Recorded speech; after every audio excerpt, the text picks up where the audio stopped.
Okay, don't get me wrong. Margot Robbie is like beautiful, but what the fuck is she wearing? Yeah. What? Welcome back, guys. We are, or if you're new here, welcome. We are reacting tonight to the Screen Actors Guild Awards. We're getting through the nitty gritty of the actual award season. We're reaching the end of it. It's this, and then it's the Oscars. This will determine who will pretty much win Best Actor, Best Actress, stuff like that. There's some things here, like if Giamatti wins here, then it's a toss-up. If Lily Gladstone wins here, then it's a toss-up. But then there's certain stuff where if like RDJ wins here, it's done. If Divine Joy Randolph wins here, it's completely done. You know, there's some stuff like that. And I will say if Cillian Murphy wins, it's done. And if Emma Stone, it's done as well. Like it's just at that point it is. So we'll this is like that kind of thing because the SAGs are the most important when it comes to the acting categories. And we start into the second, so it'll be interesting to see how it is. But I unfortunately was watching Dune Part 1 because I'm seeing Dune Part 2 tomorrow, so I missed the red carpet. But how was the red carpet for you, Ross? It was actually really good. Plus, it was weird though because it felt like they would cut away all the time, but it wouldn't. It'd cut away to the next person. Instead of going to the commercial break, and then because there's no ads, which is interesting unless you have the ad tier, I guess, of Netflix. But no. But then also too, they asked Bradley Cooper a really good question though. Jessica Chastain with her, and she asked him, "Do you have any any more directing plans coming up?" And then he says, "I'm gonna take a little break," he says, "but then I want to do something with Will Arnett." That would be fun. Yeah, I think that would be good. Maybe he's trying to play the sympathy card to win tonight, just because he's like, "Oh, I'm going to be quitting after this." Oh, I wanted to bring this up too, and don't worry, this actually has in the SAG Awards. This award show actually has the most down to the wire voting I've ever seen. Has the most what? Down to the wire voting. The shortest time. Yeah, that's true. You know when it ended? When? Noon yesterday. Oh my god. I mean, yeah, I know that my awards voting body, I'm trying to see when the last day of voting was. I thought it was pretty close, but I forget. I don't think it's that close though. That's crazy. What is he wearing? That's interesting. Oh, but he'll win an Oscar someday. Oh, he might even win an Oscar next year for Sing Sing. And also the Nat King Cole one, I think he could win for too. I'm hearing that his performance is like a tour de force in Sing Sing. So I am very excited for that movie when it comes out. And by the way, it'll be a fun little video to see how wrong we are, how much get delayed. We're gonna be definitely wrong a bunch, but we're gonna give you guys a Best Picture nominations prediction at the end of the season this year for Awards Roundtable for 2025. Just predict very early what we believe will be the nominees for 2025, and then once the actual award season kicks off and the nominees come out, we'll revisit those old nominations that we predicted and say oh my god, look how wrong we were, look how bad this was, all that stuff, and we'll joke about it. I'll be doing one thing though that is a stretch, but I still want to do it. Do it for what? Best visual effects. Do it for what? Stop motion, the movie. It's why? Hey, I feel you. Little creature. Look at that. Oh yeah, no. Hey, I'm doing something that is very far-fetched too. I have Nosferatu in Best Picture next year because it releases on December 25th. So I believe, even though it's a horror movie, I know the Academy has a bias against horror movies. Because of that sweet spot December 25th release, I think it'll get it in for Best Picture. And that's just my. How freaky is that thing, though? Oh, that's creepy, man. You know what it is, though? Look at it again. Look. It's a puppet, right? Yes. Oh my god, that's creepy. I can't wait for that movie. It's so good. I liked it a lot more than I thought it was. And I'm really hoping it comes out. And my friend asked me, "Do they come to life? The puppets?" And you know what I said? Well, yes. I don't know. Interesting. Okay. I saw the movie and I'm like, I don't know. I'm not just being Hey, it's your boy Idris Elba, Mom. Oh, He's in a show I'm watching, Mike, too. That's so good. What show? The Wire. Oh yeah, The Wire. I need to watch that show. I've been meaning to catch up on that, but it's like there's so much TV right now. And I do plan on getting around to The Wire soon. No, I'm not. No, I wasn't in a Bronx show. I got kicked out of the office. But hey, I remember him in the movie Cats. There you go. There's a plug.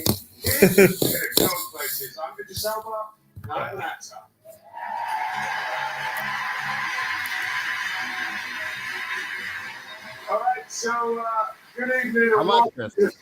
Oh, is he hosting it? I thought it was I know. No, I don't know because I heard it was Issa Rae and Camille Nanjiani. Interesting. Okay. Becomes the first award show to stream live on Netflix. That's amazing. Personally, right? Personally, I can't wait to get home and have Netflix recommend this show to me based on all the other stuff that I watch myself in. So, streaming means no commercials. How many good actors were in The Wire, though, too? So, settle in. Oh, I'm sure there's a lot of great actors. Him, Michael B. Jordan, Remember, Lance Reddick. okay? Oh wow. Here's a question. Oh, rest in peace, Lance Reddick. He's amazing. And then also, you know, the guy that plays Omar. I forget his name though, but you know him. You'll know him when you see him. He died. Yeah. I mean, I don't think. Oh yeah. I know who you're talking about now. Maybe Ted Lasso. But it's a minus a couple of By the way, crazy Michael Matthew B. McFadden. I just found out the other day.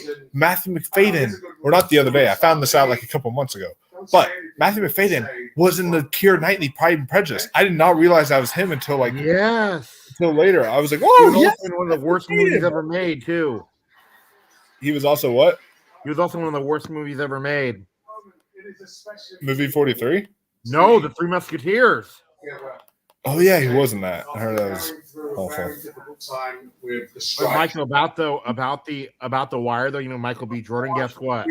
What? The baby Michael B. Who stood up for SAG-AFTRA in solidarity and support. So, Oh my god, you're right. He is like a baby in that.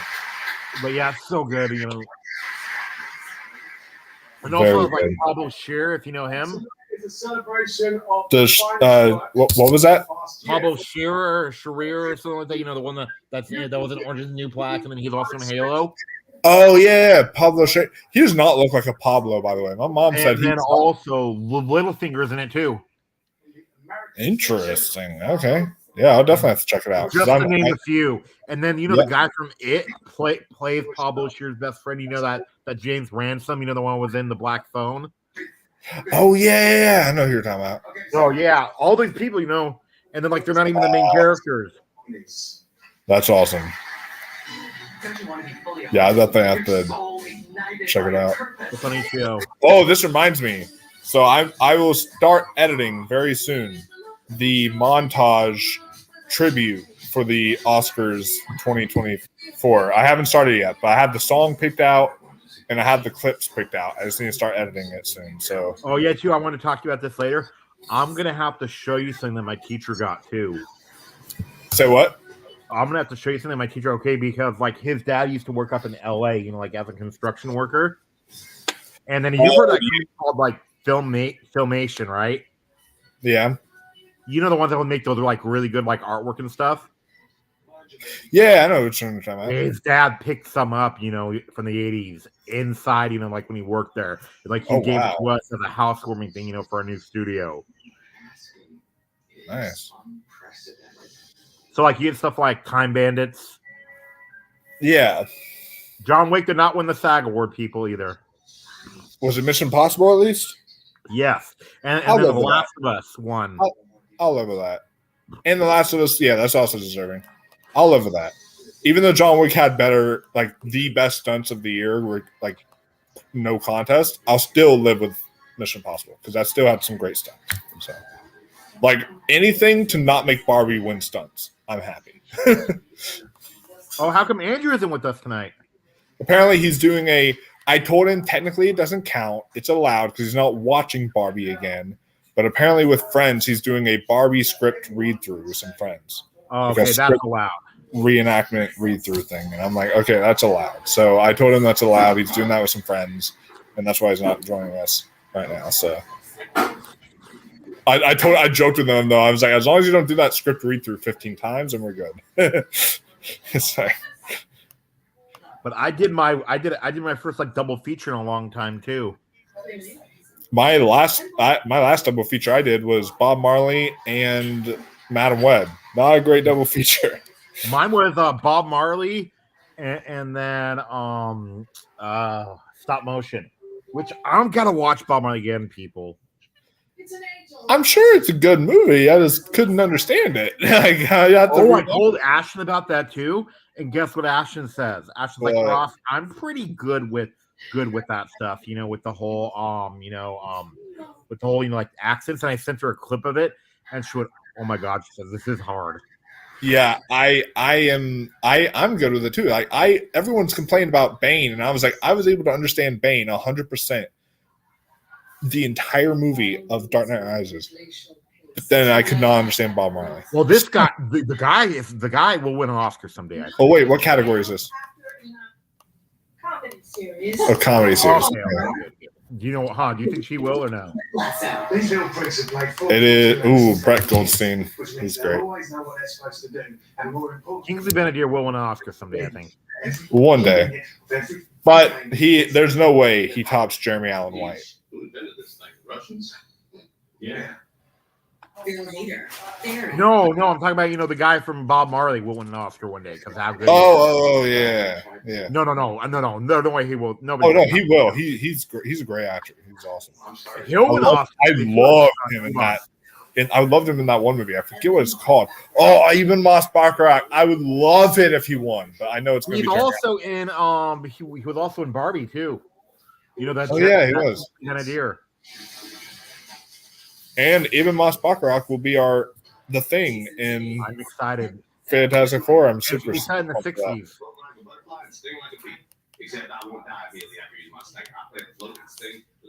Okay, good. I'm happy that Eben Moss Baccarat was not nominated in supporting. Yeah. I'm very happy he was nominated for lead because he was just as much the main character this season as Jeremy Allen White was. Okay, I got a question. I'm judging this based off one episode. I'm on the Euphoria season 2. Yeah. Right? Yeah. Okay, episode 1. I'm halfway through episode 1 right now, and it feels like it's gonna be Fez this season. You said that season 2 is gonna be Fez this season? I feel like based on episode 1 so far. Once you watch it, you'll see. But it's unfortunate what happened with the actor because now I know, it's but like, is it kind of or no? I mean, it's still Rue. Like she's still the main character, but I will say that like a lot of it does center around Fez, and there's a crazy finale that all centers around Fez. It's really. Oh yeah, too. Did you recognize Fez's grandma anywhere in it? Have I seen Fez's grandma anywhere in the show? No. I mean, did you recognize her anywhere else beside the bear? I mean, besides besides Euphoria, what else she was in? What? She's actually in The Sopranos. Really? Okay, I didn't know. Artie Bucco's wife. Wow, that's cool. But I'm happy this guy won. Oh yeah, Jeremy Allen White, like. Obviously, my favorite story arc in season 2 was Eben Moss Baccarat. Like as Richie, I thought he was like season 1 though, right? Is this? No, the Golden Globes were. No, the Golden Globes were, but I think this is for season 2. Oh, okay. Yeah, I'm pretty sure this is for season 2. Yeah, they showed some clips from season 2 earlier. I remember that. Yeah, this is from season 2. So this is pretty cool. So I mean, Eben Moss Baccarat was amazing in season 2, but if he couldn't win, then Jeremy Allen White absolutely deserves it. I'm very glad he won. You see, okay, people, if you see the way he dressed Mike, I can see. Oh, now Issa Rae's coming out, but she's a presenter. Okay. But Mike, you see what I mean, though? Look, what? I mean, by the way he's dressed, that's not. He could play Indiana Jones. Oh, yep, I can see it. Yep. He also has the like Harrison Ford kind of snarky Yeah. smile to him and all that stuff. Such a long way from playing Long Fingered Boy in 2003 Spy Kids. He was my number one choice. Like the person who's playing him now was my second choice, but he was my number one choice to play Human Torch in Fantastic Four. I thought he would have been really awesome. Yeah. Look at us. Now at the SAG Award. You know, in addition to playing police recruit, you're also executive Scott producer. Nance, like Also, Glenn Powell would be excellent in a Knives Out film. I really hope they put him in there. you know, do you know what though? Scott Mantz said something that would totally piss me off though. What? Imagine if imagine if what's it called? Imagine like if like Robert Downey Jr. is winning the Oscar, right? Yeah, which You know, he like, is. I'm making my return as Iron Man. Dude, if he does, I'm turning off the TV and I'm ending the stream. I'm sorry guys, that was a good night. We'll tell you who else won on the after show. This is done. We're sorry. I'm sorry. I can't do this. I don't think he'd do that though, because like he doesn't want to take away from Oppenheimer, you know. Yeah, especially because he's the one out of all the actors who've been hyping up Oppenheimer the most. He's like literally saying like, this is the culmination of everything Nolan has built. This is like the culmination of his career. This is like his masterpiece, his magnum opus. He's been praising Oppenheimer to no end, like more than any other of the actors in the whole movie. So, oh yeah, watch out next year though. Do you want to see being a big player in this category too? You know, not the female actor though. Do which one? what? Oh, Masters of the Air. Oh yeah. It reminds me of Band of Brothers a lot. I need to check out Masters of the Air, but I'm disappointed in one thing though. What? It's not his show like I thought it would be. It's not Austin Butler show, or No, it's Barry Keoghan's? nope. It's somebody else. But you know why? Like Interesting. Austin Butler disappeared in it. He disappeared, like meaning like he's just not like there anymore, or You don't know what happened to his character. You know, that's all I'll say. You know. oh, okay, You know, cool. even the first, like he disappeared like halfway through the 4th episode. And I'm on Interesting. 6 now. Yeah. Okay. But it's still good though. You know, it reminds me That's like, true. like a Band of Brothers in the Air almost. Hey, Band of Brothers is my favorite war show of all time, so I would definitely. That's definitely a recommendation for me. So, or a praise for me. So I'll definitely check it out at some point. So much for all of your support throughout the years, starting with my very first stand-up special. And I'll be right back. I'm still listening. I'm just gonna grab myself like a drink real quick or Thank something. you for always believing in me and that I can do anything. And I want to thank my 83-year-old mother who's here tonight.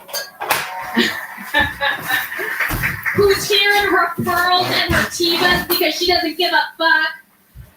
And I know it was really hard when I told you I wanted to do stand-up comedy, and I hope you feel like it's all worked out. All right. And now, Margot Robbie and America Ferrera.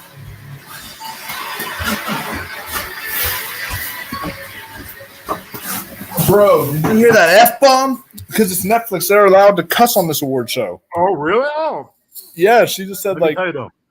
Do you know who? Okay, I think she was the worst Oscar nominee of the year. who? America Ferrera. I think Emily Blunt was worse than her because like she had more to do than Emily Blunt, in my opinion. You're right, but I think that Emily Blunt might be the worst Oscar nominee. Well, no, Annette Bening. yeah. Did you ever finish it? Dude, I'll watch it and I'm watching it in like 10-minute chunks, and I'm like, I could watch something else better. And then I cut it off, and then I go back to it, watch another 10 minutes, and I'm like, Did you get to the part with the jellyfish yet? yeah, that was, How funny was it? Wasn't it hilarious, even though it wasn't supposed to be? oh my god, yeah, that was ridiculous. I'll finish it in time for the Oscars, but dude, I'm like sludging through. That movie's boring as hell. Like I'm sorry, this is just not good.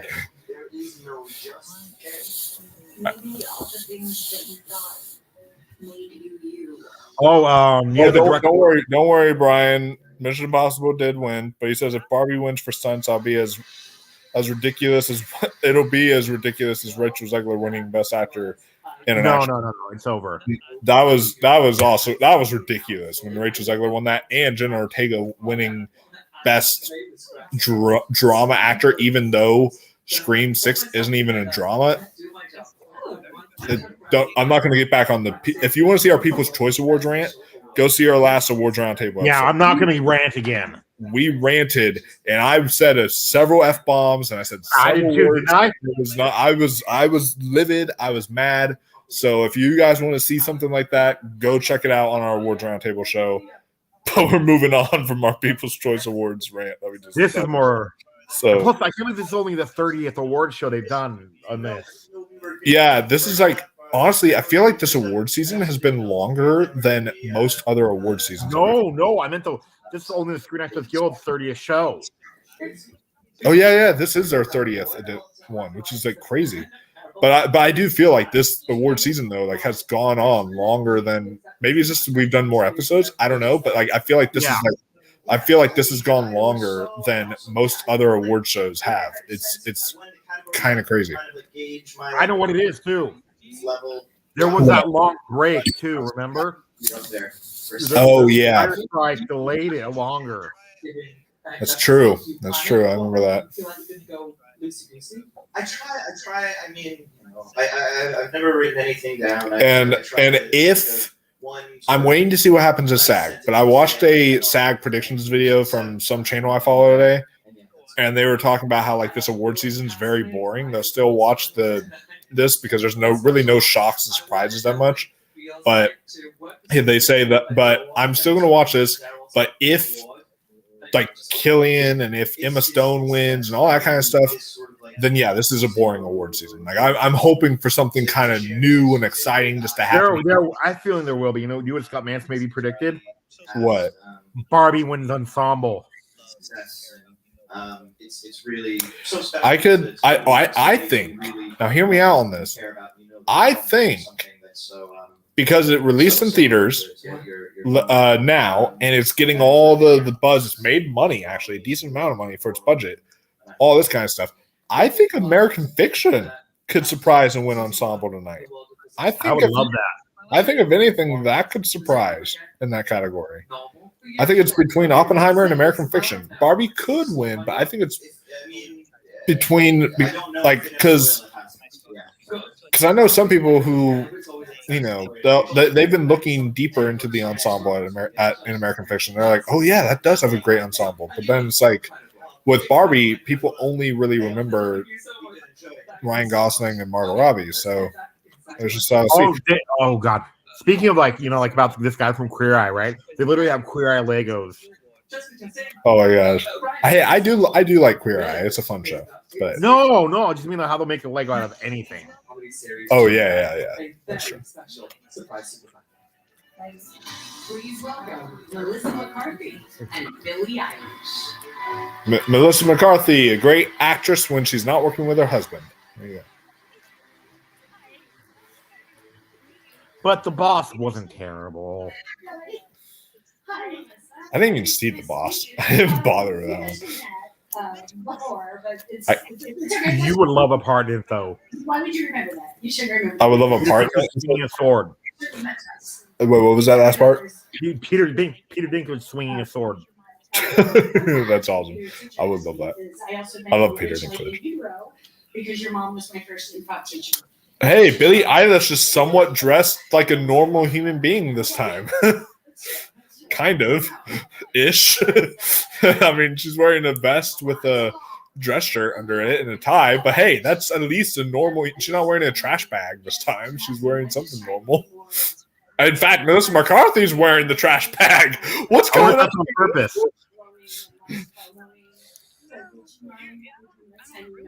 Yeah, Melissa McCarthy. It's like they switched styles. Now Melissa McCarthy's wearing the trash bag, and now Billie Eilish is somewhat normal.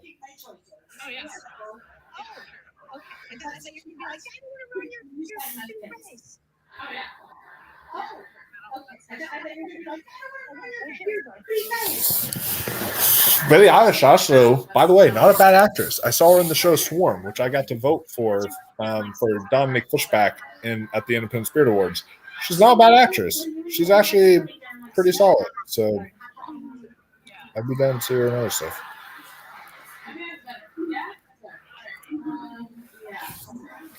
But looks pretty much like my signature, which is crap. If I ever become a famous director, people are going to be like, "Can I get an autograph from you?"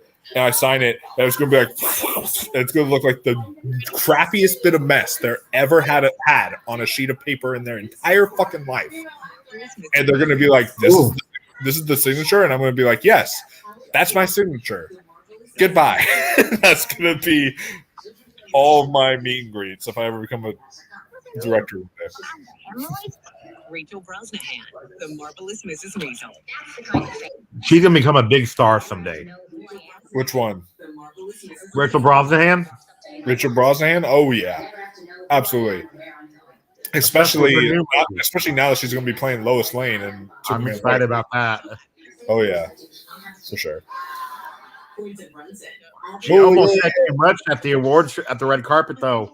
Andrew needs to watch Abbott Elementary. I know. Yeah, she almost said something too much at the awards at the red carpet, though. What was that about red carpet? She almost said something too much at the red carpet. Oh, what did she say? She's like, and I've seen the suit, and it's. Ooh. She can get in trouble for that, huh? Yeah. Hannah Waddingham, Ted Lasso. Of course, Ayo Adibri is going to win this. I'm rooting for her. She was also another standout this season. So. Just before you blasted half a liter of Pellegrino in my face. Yep. Ayo Jeffrey. Yep, there she is. She's got it. I'm always, for whatever reason, it's like I'm cursed. I'm always the one that's a little bit behind on these things. But whatever, it's good. We're not too far. No, not like last time. Yeah. Where I had to mute it. Remember? Oh yeah, I remember that. That was bad. That was for the Golden Globes one, right? I think it was. Yeah, Andrew and I were ahead. Yeah.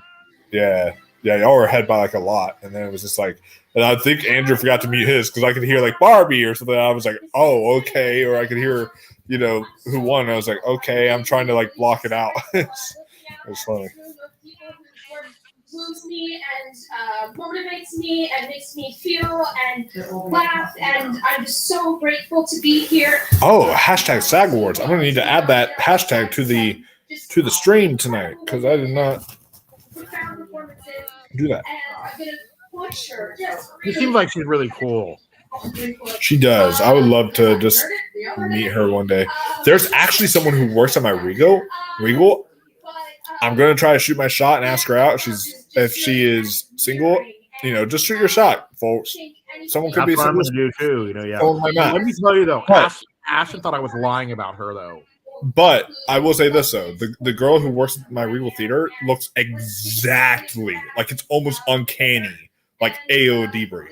Like she looks a lot like her.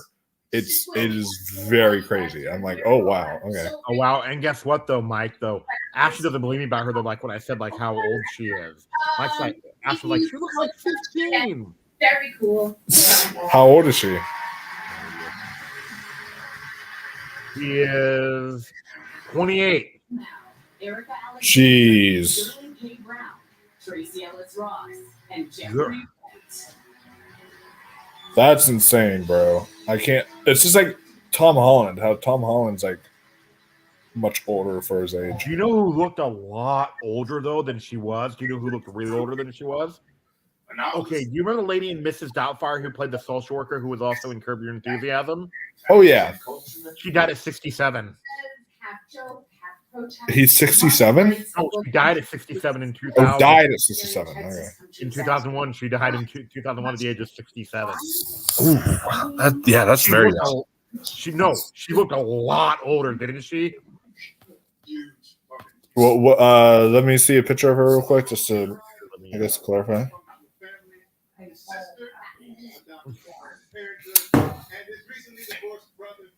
And hey, they have the ensemble on the poster there for American Fiction, so there you go. satirical comedy about relationships, family, and how we This lady, remember she was in Curb Your Enthusiasm also? Oh, her. Yeah, she played Jeff Garland's mother, right? Yes, and she died at the age of like 68 or something. Oh wow, yeah, that's insane because she definitely was far older, like far. I thought she was like 70s or something. But that show's great. I've been watching it now. Yeah. Oh yeah, dude. Curb Your Enthusiasm, my second favorite sitcom of all time. It's actually my first time ever watching it too. I'm so excited for you to watch it. If It's Always Sunny in Philadelphia didn't exist, I would say Curb Your Enthusiasm is maybe my favorite sitcom. It's like it goes. It's very neck and neck for those two, but they're both in my top 10 shows of all time. Period. Like I love. Who is that guy? I recognize him somewhere. But I'm envious because now you get to see Curb Your Enthusiasm for the first time, and that's like Dan Maru, our friend of ours, who you guys have seen on the channel back in the early days. But he was the one that recommended to me Curb Your Enthusiasm, and ever since then it's his favorite show of all time, and ever since then I've just hooked, and I thank him for getting me into it. I just done watching a funny one though. Which episode? The one where he was trying to get now like Diane Keaton's number. Oh yeah, I remember that one. That was funny. Here are Oh, and not a lead. Oh yeah, nope. Brian Cox was not a lead this season. I understand because he was a lead through literally all season 1 through 3, but season 4 he was not a lead. So you can change it up if someone's not a lead in that season. Don't flinch. That's what you always tell me, right? Gotta face things head on. Just out of curiosity, I'll ask my mom that. Hey mom, real quick opinion on it. If somebody was to have died mid-season into the show, oh god, that's a great clip. I love that scene. But if someone was to die midway into the show, do you or into the season, but they've been a lead through the last 3 seasons, would you still consider them a lead if they're nominated for that season that they died in? only half season? Yeah. No. Okay. Because Brian Cox was nominated. Brian Cox was nominated for lead for Succession for this season, but he has a funeral episode for his character. Funeral episode for his character. Literally in halfway through the season or so. And so he got he's been getting lead nominations for Succession, but it's he's Don't be looking, you guys. Just to make yeah. I find that odd. I got a little bit of that. Yeah. What? What up? Whoa! Whoa! Okay, that's a surprise. Whoa! He beat the Succession boys. Woo! But it's Last of Us, Michael. I know, but I'm shocked because Kieran Culkin was sweeping. That's interesting. Yeah. Okay. Maybe I wonder if the Fantastic Four announcement helped. I wonder because of what you said, Ross. You said voting ended so late. I wonder if the Fantastic Four announcement actually helped it. Okay, Mike, guess what episode he died in actually? What? Episode 3 out of 10. I love that. Oh, nice. So Yeah, Mike, that's when he died though. Episode 3 of 10. Oh my god, yeah, that's crazy. And the nominees, all of you, I can't remember any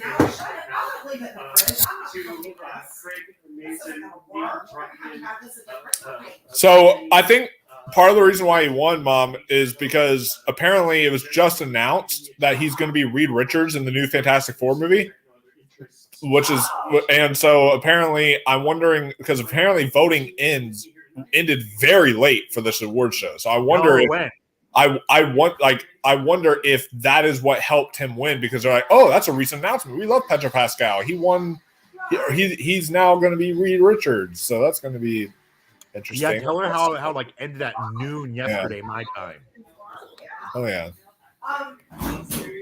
What time do you think we'll come home? Because our second movie is when? 7 p.m., but it's like 2 hours and like 15 minutes. It's a long one. So we're not going to eat home. Yeah. Because this shrimp has gone out. So, Well, if you want to cook it for tonight, you can. I'm going to bed, I think. I mean, Okay. I don't know. If I don't get to work, I need to work on something. Noah, is this my Noah?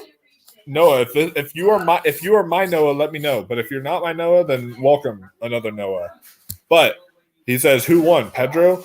Yes, Pedro Pascal won for The Last of Us, and he is. And I mean, hey, I'm not mad. He was great in the season, but I'm like very shocked because he hasn't won anywhere else. So it's interesting. I think the Reed Richards announcement definitely helped him. And he also says Pedro was great. Yes, and also it could just be the name. Fact, his name is Pedro. They're like, vote for Pedro. Napoleon Dynamite reference. There you go.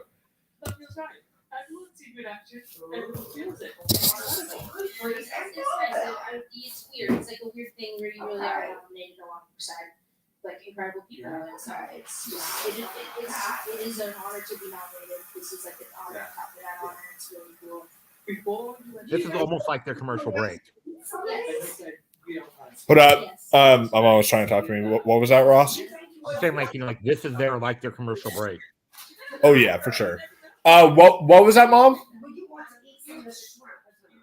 I mean, I would be down for it. The last shrimp meal that you made was the bomb diggity.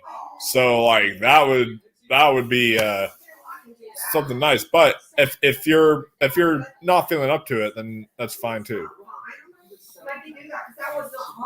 And also instead of commercial breaks, Mom, they're doing these like interviews with the actors behind the scenes, which is like better, which is much better than commercial breaks.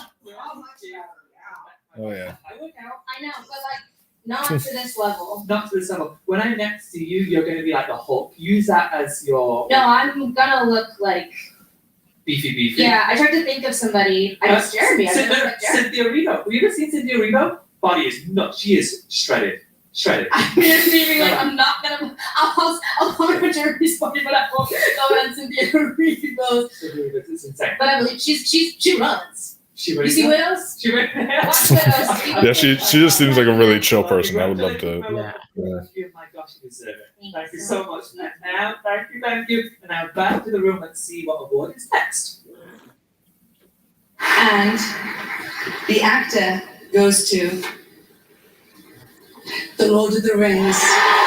Oh yes, my movie.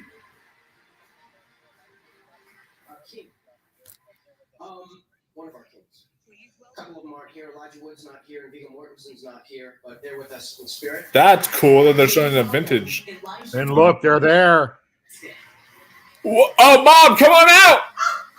Elijah Wood and Sean Astin, they just did a Lord of the Rings tribute thing, so there they are. Oh, wow! Yeah. I always knew he'd be a little chub thing. Look at him. I love it. Oh, yeah.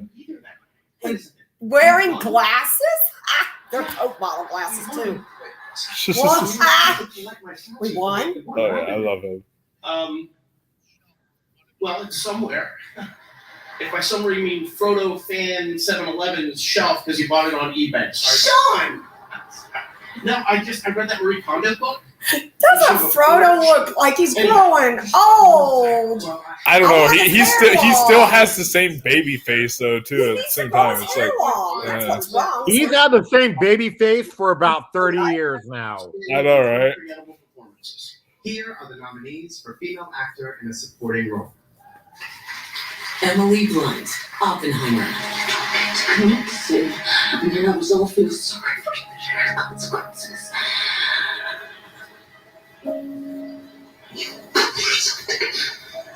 Danielle Brooks, The Color Purple. My sister and her husband say I can live with him as long as I please. Now I come here out of respect. Penelope Cruz, Ferrari. Never saw it. I need to see Ferrari too. I haven't seen that yet. Glasses. Oh God. I've got to get Jodie Foster. Oh God. about you or your Glasses destiny. This is so I about can me. see. Okay? For once, this is about me. Divine Joy Randolph, the holdover. Yes. Yeah. How'd you manage that? Oh, I don't know. I suppose I failed someone who richly deserved it. I knew. The honest kid? Yeah, he was a real asshole. Here. And the actor goes to Okay. Engrave it. Joy Randolph. It's done. It's over. She's the Oscar winner. She's the Oscar winner. I'm happy. Engrave It's it. over. She's won. She swept every award. Every award. So she's winning the Oscar. Oh yeah.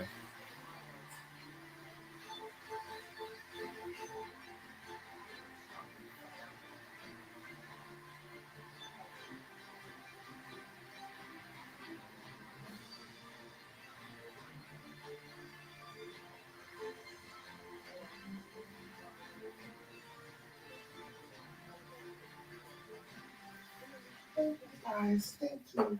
Thank you to the Screen Actors Guild for this incredible honor. Emily, Danielle, Jodie, and Penelope, the fearlessness of your work and grace that you all carry yourselves with is such an inspiration to me. I am beyond humbled, and I am so incredibly grateful to be considered amongst You know, Thank you to Peter Cujo and the Focus Features. I've heard someone say before that like they, for whatever reason it bothers them when the actors write down their speech. Is that a thing that bothers you, or does it No, matter? I don't. No. Yeah. I don't care. Yeah, for me, it's like if it's, I mean, because it's still from the heart. If you wrote it from your heart, then it's still like, you know. Do you know who used to write down his speeches, but not anymore? Who? Scorsese. Oh yeah, he did. I remember that. Do you know when the one time he didn't though? Lives and touch so many hearts of those who have never. Who? What?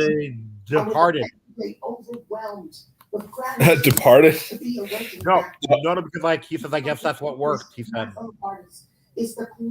Now I know that this is. I don't think this is my Noah. It says if Paul doesn't get the win, we'll throw the N word. Will throw the N word. I think it's like saying will throw the N word. Okay. First off, don't joke about the N word. It's not fun stuff there. But also, it is. But I do agree. I think Paul Giamatti should win. He's overdue. But I'm not going to be mad if Killian wins. Killian was excellent in Oppenheimer, so like I'm not gonna be mad. Oh yeah, this is hey, there's Lily Gladstone, maybe potential SAG Award winner and Oscar winner. Oh, she'll win one eventually though, even if she doesn't win. Oh yeah. Oil was discovered on Osage Nation. Oh yeah, for sure. She's enriching the community. Soon afterwards, Osage people are murdered one by one, but no justice is sought for those killed. Driven by greed, powerful political boss. I don't think it's you. Authority Noah, right? to cover up his crimes. He will go to any lengths for money. Right, like it's not your Noah, is it? The difference to human suffering is matched only. hold up. What was that question you asked? It's not your Noah, right?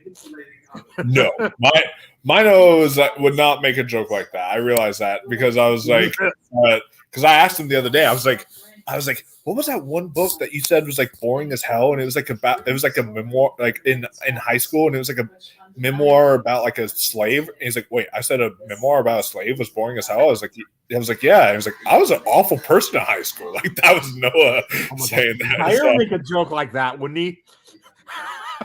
So what? Zaire would make a joke like that. Zaire would, yeah.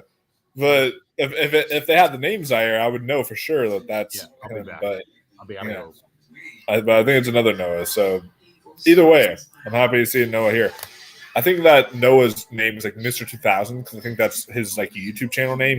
He only posted one video on his YouTube channel, so it's not like a big thing. But Mr. 2000, I think, is what he goes by. So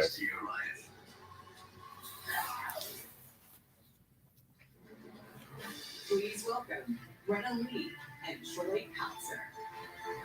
Hey, Troy Kotzer from Kirby Enthusiasm this season. He made a fun little cameo appearance.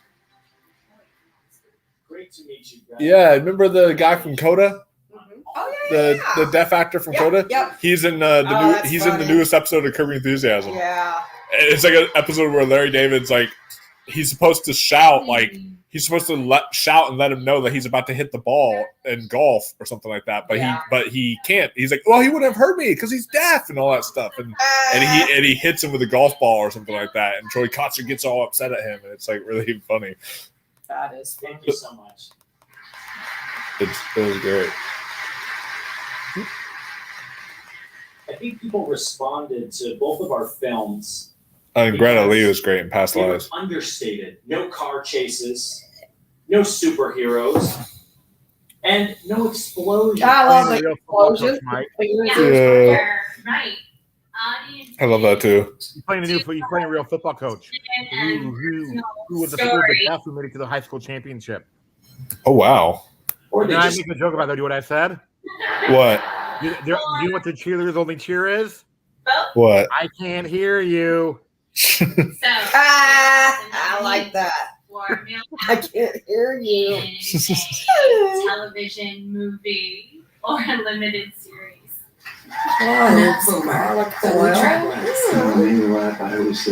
I need to check out Fellow Travelers at some point. I know it hurts you. Because you're good. John Hamm, Fargo. And then we need to finish watching.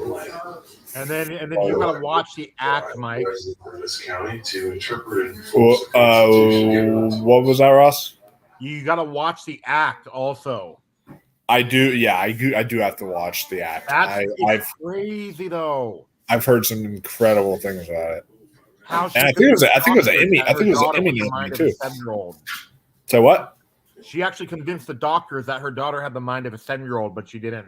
Oh yeah, I remember you telling me that. That's insane. Hey, yay, Monk! I'm happy. Yeah, Tony Shalhoub was nominated for the Monk movie. I totally forgot about that. You know who's winning this though, probably.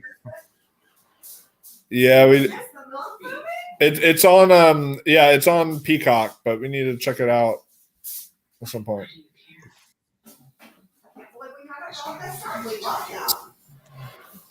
Alright, so about that. and the actor That's all I'm doing. Air fry. Make it hot.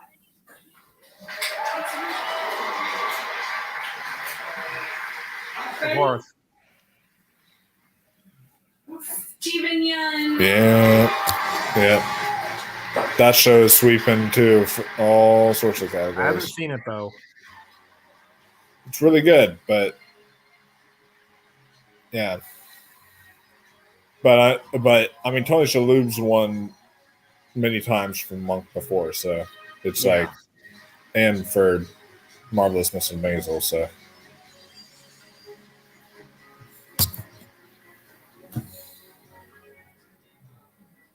Pedro's.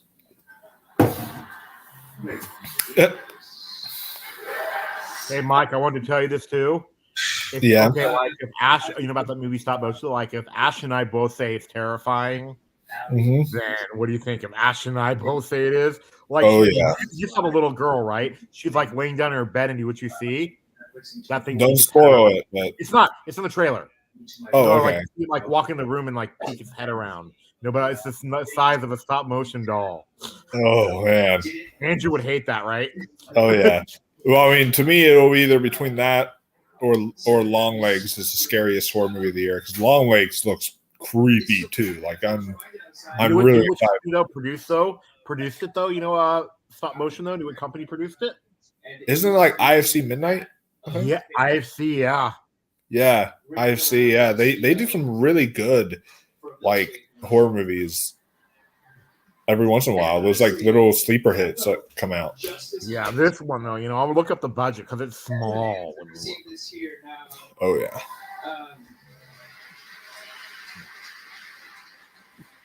I'm very honored. See, that's why I wish I was living in California or LA because I get to see movies like that. But unfortunately, it's not playing anywhere near me. Maybe I'll ask Noah because like he said he saw Perfect Days today at some indie theater. So I'm gonna ask him if stop motion is there. She, whenever we work on something, I just be like, no, you don't get it. It's like this. It's so low that there's not even a budget. It looks like. Bless her. She was like, Really? That's what we all go through, and that was so important to me. So thank you, Deb. I appreciate y'all. Thank you so much. And it's only 93 minutes too. Oh, I love that. I love brisk, easy to watch movies. So tonight's winner for not female actor. Sorry, everyone. We have got male actor. Ignore what's written on there. Don't worry about it, everyone. We have with me the wonderful Pedro Pascal. Yeah, Daddy himself, Pedro Pascal. He looks like a pirate. He does look like a pirate. He's dressed up like one. He looks like Orlando Bloom from Pirates of the Caribbean. That's funny. I've been wanting this type of remix. Thank you so much. Maybe I'll show Pascal. We're also talking about his hair color, which is everyone's favorite Which color. obviously I don't need to tell you guys this. Y'all already know if y'all are followers of the channel. The Last of Us Part 1 is my favorite video game of all time. It has an 11 out of 10 for me. It surpasses the scale. But then The Last of Us Part 2 is my second favorite video game of all time. With the 10 out of 10. I adored both of them, so it's excellent. So I yeah. I So would love to see this. That would make me so happy. How has the relationship been with him this whole award season? Did you know him before all of this? I did know him. and I'll get to meet the Joel actor himself at some point. So that'll be fun. Years and years ago, actually, him taking one of my younger siblings to a FAO Schwartz in Manhattan, and I was doing a play at Second Stage. I bet you have no idea. I'm going to tell you a long-winded story about my past. But he came up to me and complimented me on the play. He was already famous, having been the lead in a movie called Igby Goes Down, and he approached me in public just to tell me that he doesn't remember this at all. I remember this. I have not. That is new. And it's been amazing. I'd be down. In that show, to the point at which I Yeah. even feel guilty about not seeing his speech tonight. But Well, it'll be fine. you're busy giving yours. Yeah, gotta give things a small amount of balance. Are you happy with the speech tonight? I don't remember what I said. Oh yeah, especially if you add seasonings to it and such. So you can, I don't know. We'll look it up later. Let's Yes. YouTube it later. You should look it up tomorrow when you're up more sober. I'm sure you're so proud. I know. You've got the vibe. You've got that. Don't worry about it. Baby. You know where you can from it? Bro, On the stage.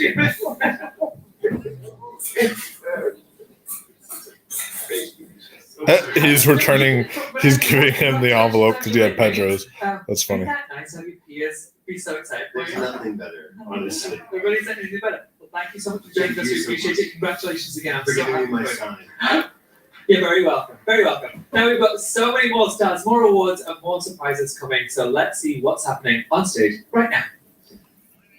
And the actor goes to Seinfeld. I love these like vintage montages they're doing. They're doing these. They're doing a montage to old SAG Award winners. So they're doing like 30. They're like giving tributes to like Seinfeld and Friends, and then they're doing like Lord of the Rings and Sex and the City and all sorts of. Okay. Wow. Yeah, that's pretty cool. Oh, I met him. Don't take it for granted. Thank you so much. Oh, really? LL Cool J. Oh, that's cool. I met him.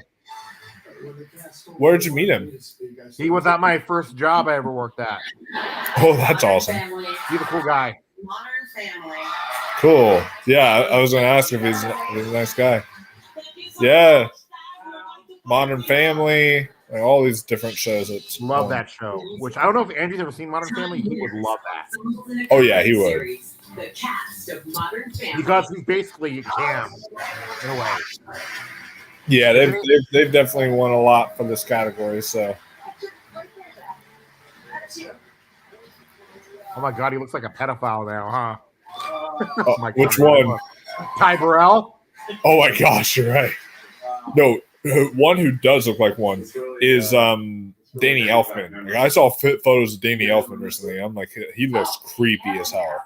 It is bad. Like how bad he looks. You know who looked creepy too, though? Who? Guy from Thanksgiving. The guy from what? Thanksgiving, you know, the movie? Oh yeah, I know who you're talking about. Didn't he, I though? think.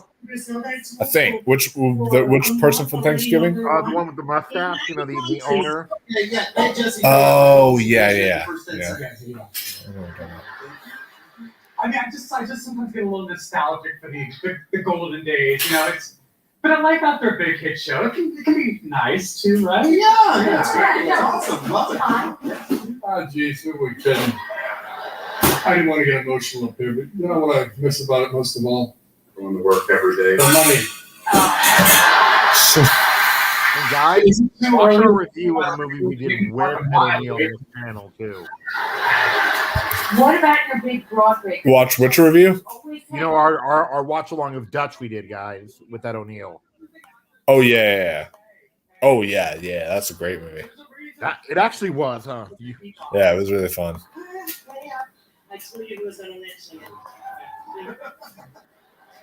I know. I'm just kidding. Has the Gilded Age? I'm just kidding. Hey, well,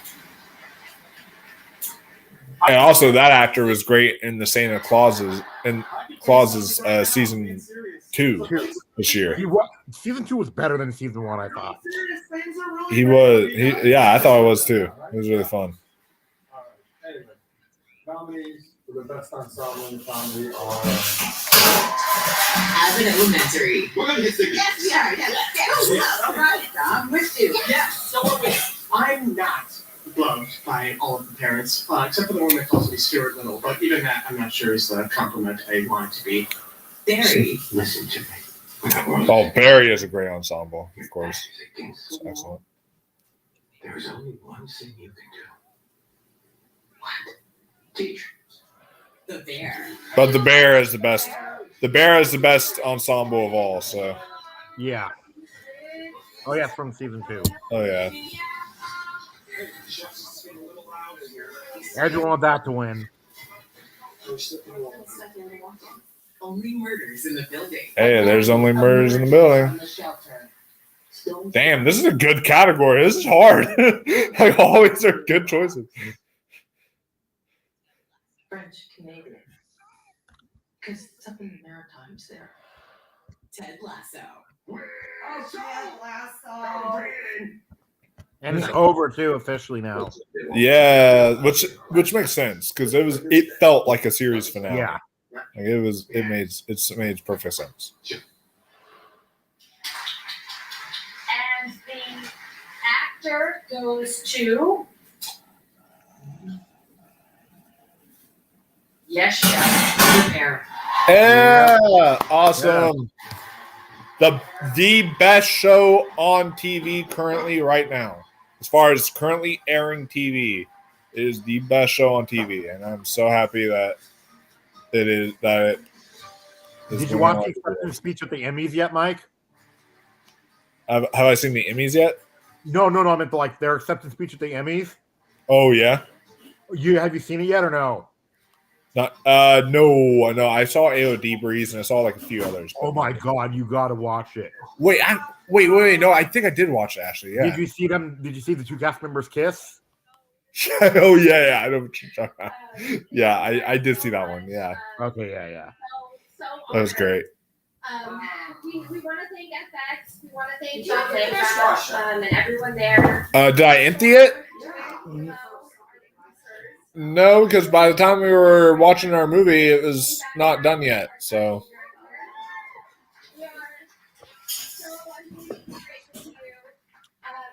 crew, costume team, Courtney, Lariana, hair and makeup, Allie and Ignacio. I wonder when I assume season 3 is going to come out next year. But And we're true artists. We also want to thank everyone who supported actors along the way. our parents, drama teachers. Which, by the way, I found out Lily Gladstone helped the actors during the actor strike, so that might push her through. Ooh, thank you, Mom. In there. Oh, sure. You can have free beer after comedy shows and plays. Thank you so much. This is for you. Thank you.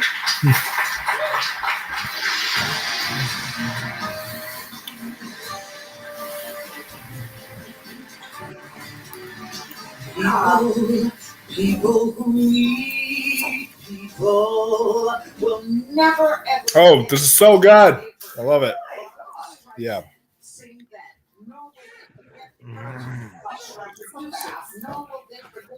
Turning into a director, and here we are at this moment where this amazing woman has filled in all of these circles in a lifetime. Barbra Streisand. Oh, Barbra Streisand. Congratulations on your life award. Barbara, Huh? Allow me to express the very unpopular opinion that I think you deserve this Life Achievement Award. Congratulations. Barbra Streisand, congratulations on your Life Achievement Award. You are still the main event. I love you. Mwah. Congratulations, Barbara, on a lifetime achievement. One of the high points of my career was singing with you both on the album and in 2 concerts. So thank you for that opportunity and everything that comes your way. You are one of the greats. Please welcome Jennifer Aniston.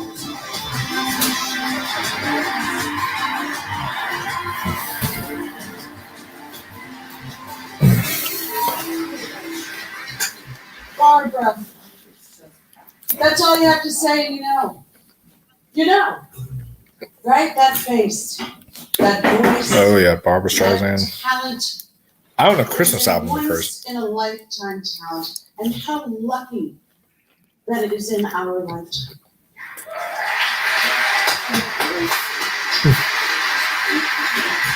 It is particularly poetic that we are here honoring her at the Shrine tonight, because this is the same theater where Barbara performed her first major concert in 1963 on this very stage right here.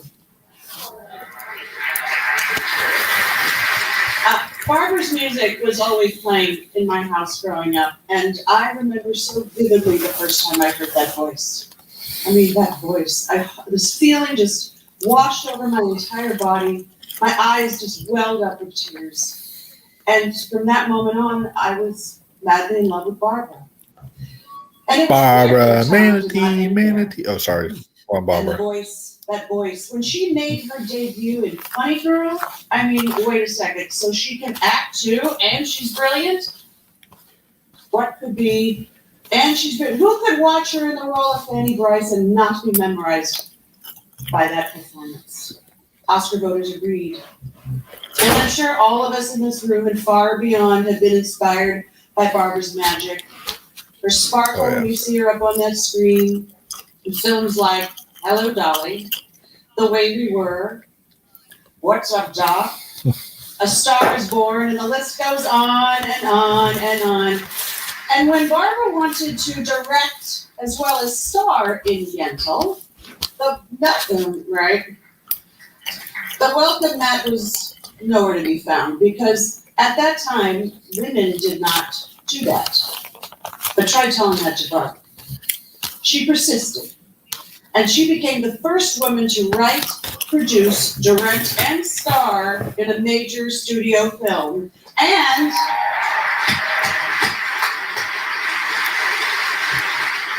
the first woman to win a Golden Globe for Best Director. Later, she would become the first woman to earn an Academy Award for composing music for Best Original Song, Evergreen. Barbara did not just pave the way for us women, she molded us. Magnificent talent aside, she's also a mensch. Barbara created the Streisand Foundation, giving tens of millions of dollars in grants to more than 800 organizations, supporting women's health, civil rights, environmental issues, and gun control. And while I haven't had the pleasure of working with her yet. I've been fortunate enough to spend cherished time with her over the years. And I even got to kiss her at midnight one New Year's Eve. Telling the truth. Barbara, I love you, and congratulations on this well-deserved honor. Now, Barbara has so much talent, and if you think only one of us paying tribute is enough, think again. Please welcome my friend Bradley Cooper. Hey, we have Bradley Cooper after his Barbara Streisand joke in Licorice Pizza. Yep. That's fine. He'll win an Oscar someday. One day, yeah. He's He's been nominated a lot though, because if you count producing credits, he's been nominated like a total like 12 or 13 times, I think. Great singer, actor, and director, but as a true auteur. As an actor, Barbara is so completely natural, but it makes sense. Acting is the lens through which Barbara has always seen performance, including her music. She never just sings a song, she tells a story. So while it may seem that Barbara began as a singer, it has really been singing and acting all along. One might think that an actor who becomes a director has to learn to look at everything in a whole new way to see how everything fits together, to have that 10,000-foot view. But that perspective wasn't new for Barbara. For her, it was second nature. When playing a part, if something about the staging or the scene or the story didn't make sense, she pushed for change. Sometimes it took a little longer than hoped. For example, Barbara never liked the ending of the 1973 film The Way We Were. She knew that there were scenes that she and Robert... So I guess you could say she didn't like the way we were, the way it was. Yeah. Years, and Barbara decided to let bygones be bygones. No. She lobbied the studio to recut the ending of the film, to add those extra scenes, and just last year released it along with the re-release of the original. Ooh. Barbara, you stop at nothing in your pursuit of realizing your brilliant vision. We are so pleased to be here tonight to see you honored for your remarkable and truly unprecedented career.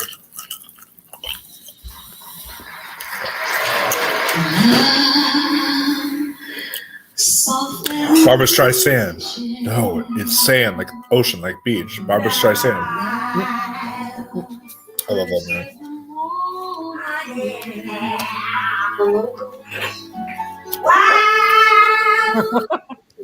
What? I did like the Prince of Tide movie is okay, but the book is way because she did it. I've not seen it, or you should read the book. You'd love it. Yeah. Wasn't Barbara Streisand in A Star Is Born? I think I've seen her. Yeah, with that Chris Christopherson. Yeah, that was like the only movie I've seen her in. Maria's favorite movie of all time is What's Up, Doc? And she's in that. It would help me so much if I had someone. Hold on, I'm just trying to look up what all she's been in. She did that horrible Seth Rogen movie, though. Really? Yeah, you know the one, I forget what it's called. I think it's called The Guilt Trip. Oh, yeah, that one. I know what's in. Oh, yeah, I see it. The Guilt Trip. Yeah, I heard that was not good. She was in Meet the Fockers and Little Fockers? I didn't know that. Yes! You know who she played? Who? Remember Ben Stiller's mom, who was a sex therapist? Oh, yeah. That's her. Wow. I did not know that.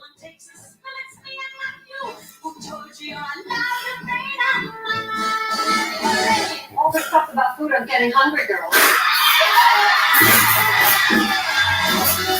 Oh, right now? Yes! How do you get your chickish words? You're not gonna go using my head from a hotel! Oh my God! That is the nicest thing you have ever said to me.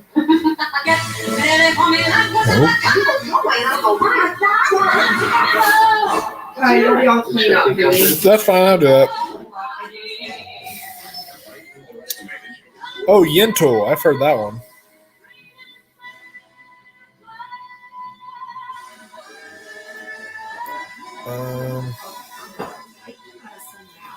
Yes, I'm going to have to do some Barbara Streisand and stuff because I've only seen Meet the Fockers, Little Fockers, and A Star Is Born.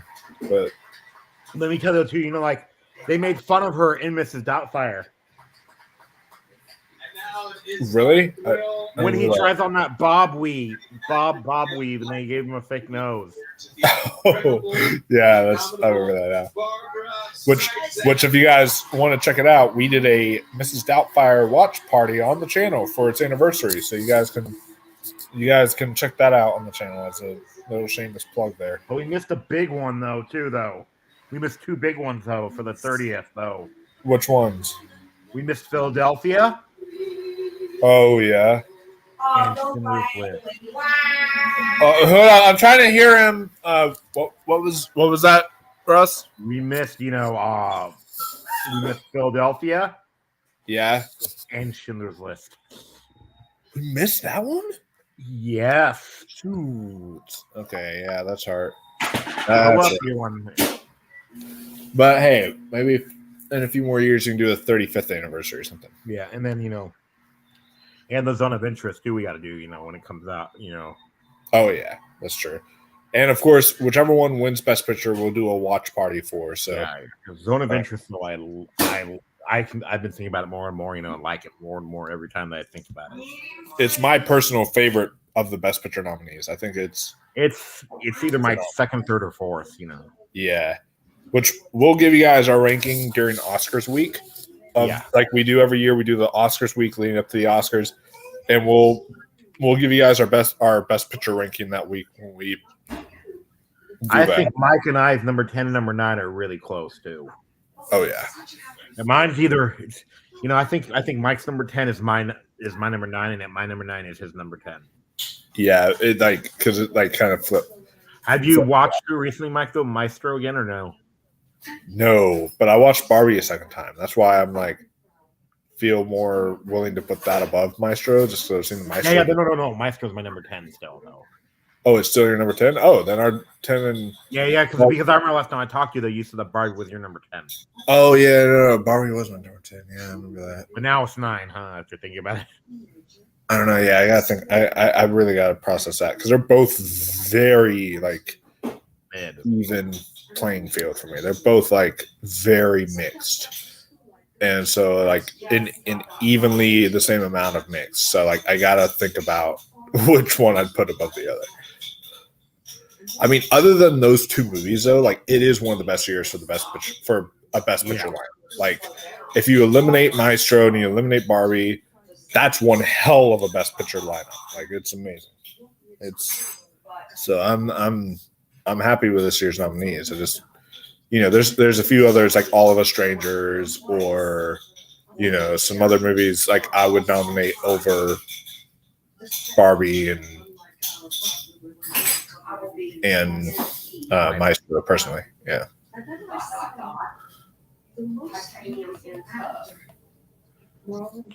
Damn, she's still looking good. How old is Barbara Streisand? What? Let me look. Oh, she's saying Fonda old, really old. She's 81. 80. Oh my goodness gracious! A lot of work done though. 81. Yeah, she's got money to do it. Oh my good, but it's not bad like Madonna though. Madonna looks horrible, but when you look at Barbara Streisand, she's looking good. Even if she had a lot of work done, she's looking good. It's not a bad job on her. But I didn't listen. But somehow, some way, thank you God, it all came together. I was very lucky to have 2 really well men on my first film. Oh, down. William Wyler, the director. Which, by the way, guys, I know I'm not dressed up fancy for the awards tonight, but I do that for the Oscars and do that for the Globes. But I'll definitely y'all see me in the suit again and all that stuff for when it comes to the Oscars night and all that stuff. But I was trying to I had to finish Dune up and then I had to go and quickly get to the stream. So it was a thing I didn't have time to get dressed in a suit. Yeah. You know what's not going to win Best Screenplay though? I heard next year at the Oscars though. What? My friend's watching the new Tyler Perry movie right now. Oh yeah, I heard that movie's horrible. Guess what what line else- he what literally else says is it is. Tyler Perry. You know what line it is though? He says in it. What? Oh man, it's cold out here. Let me get some ice cream near a vendor in the Chicago winter. How do you tell the story? How does the camera serve the No, you know what will win screenplay next year? What? Is Madam Web. Oh yeah. That'll win best screenplay. We all know that. You know which one John Hamm is predicting to win a Best Picture next year, though? He said What? Dune Part 2. Honestly, like I'm hearing reactions from it that are like getting me. I'm almost worried they're gonna overhype it for me. I'll have to see, but I'm almost worried because like I'm hearing some amazing things about it. Like better than the first, like way better reactions than the first, and that's saying something. So Alonzo loved this one, but he didn't like the first though. Interesting. Yeah. They were all fleeing with prejudice. So yeah, I'm very excited to check it out tomorrow. And of course, I will do a spoiler discussion with Ross and Andrew whenever they see it. Oh, I'm seeing the 29th. But I will also I'll do by myself an early review like that Monday night or so after I get to see Dune early tomorrow. So be on the lookout for that, guys. And that'll be non-spoiler review. The early one will be a completely non-spoiler review. And then I'll give you guys a full spoiler discussion whenever it comes out that weekend. So you guys can look forward to that. So it'll be fun. Recently, my husband and I and some friends saw a wonderful French film called Une Belle Course, which means a beautiful ride. It's about a woman 81, played no. by I'm sorry, an but that's just amazing incredible. 90-year-old actress. So Oh there's yeah. still hope for What us was that all. French film step up? Un de coche? And she hires a I love French cinema. I'm seeing a French movie, my favorite French movie, in theaters tomorrow on my list, so that'll be great. So you want to do the double feature then? Oh yeah. She hired the driver to take her to her nursing home, where she has to end up in. But first, she wants to revisit her past, the special places in the past. And as he drives her around Paris, they get so involved talking that they wind up sharing the most intimate stories about their lives. And by the end of the film, all of us were in tears because it was so moving and insightful about how you can make a profound connection with someone simply by telling the truth. It reminded me all over again of how much I love film and why we all strive to make the best movies we can. And so many people who have done that are sitting right here. Has she ever won like an Oscar or anything? Yes. Once again, I'd like So wait, to thank SAG-AFTRA. is she an EGOT? Yeah, I think so. Yeah, let's see. I'm curious. And to say to my fellow actors and directors, Yes. there's love working. Wow, that's awesome. Very rare achievement. Only a few people can achieve. Daisy, no bark. Come on, up here. Or you can walk away that way. That's fine too. Just watching all of you on the screen. Thank you for that. The most recent winner, though, I didn't know was one until this. He finally won one this year. Do you know who? Who? Elton John. Really? That's interesting. That's cool. Yeah, I love Elton John, so he deserves an EGOT status for sure. Oh yeah. Oh, there's Paul Giamatti.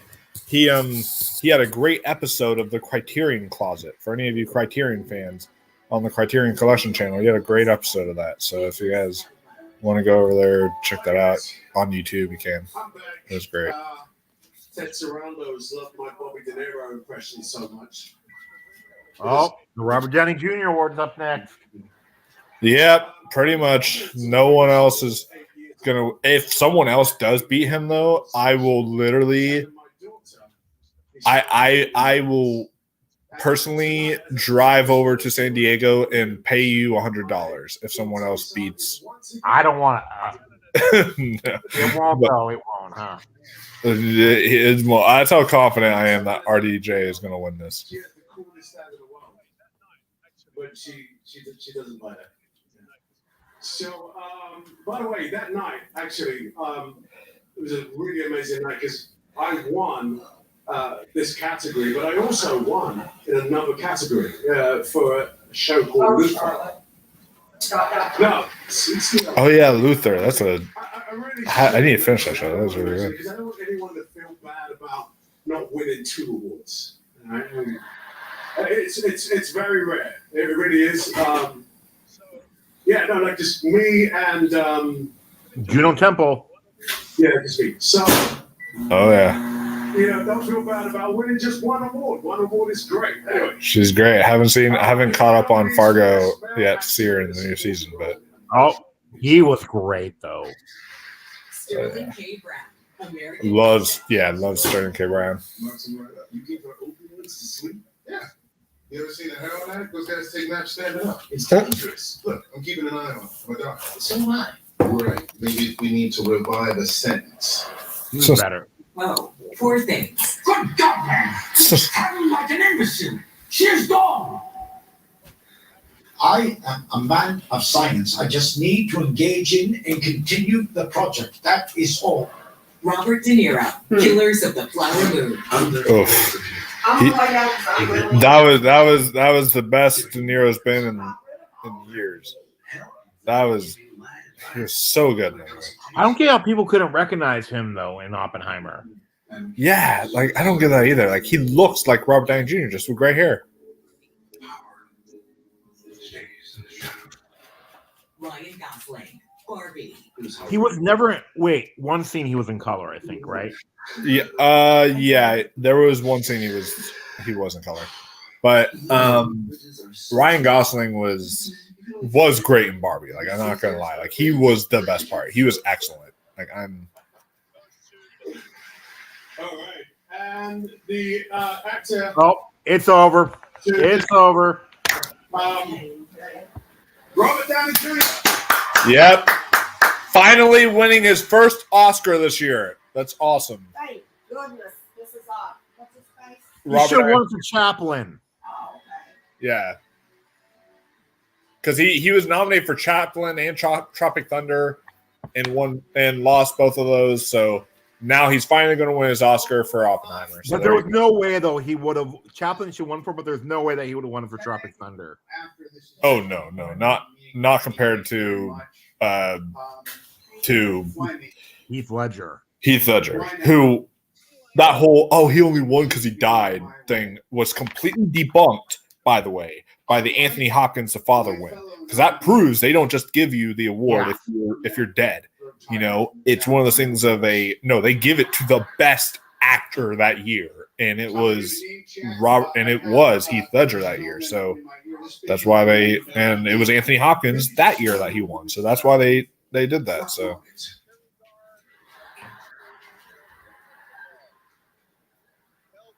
Hey, Mike, if you ever do see those stop motion, I do want to do a review with you of it. Oh yeah, no, I will watch it at some point. I just don't know when it will be available. I know. No. I'm not rushing you or anything. You know. Oh yeah, for sure. It's so good. But if I see it come to a theater near me, I'll rush there as soon as I can. But yeah, because it's creepy as hell. Oh yeah, I'm excited. Oh, jeez. What, do you need help? I started out my heating pads and stuff. I wouldn't mind. Okay. I just don't think this is the time. I'm used to it. Maybe during one of the interviews I can help you. It's because for 22 years she has flawlessly portrayed a sane and rational individual who is happily married to an actor. That's Elias, this one's for you. Thanks. Please welcome the president of San Hey, you didn't announce anything there. I don't think they'll announce it for the Oscars either. So there you go. Oh wow, I haven't seen her in ages. Oh, she was the president of SAG. Really? Yeah. Thank you so much. I want to gratefully acknowledge the WGA, Her voice has always been funny. ILC, AFM, Teamsters, and Basic Crafts for helping make this night a success.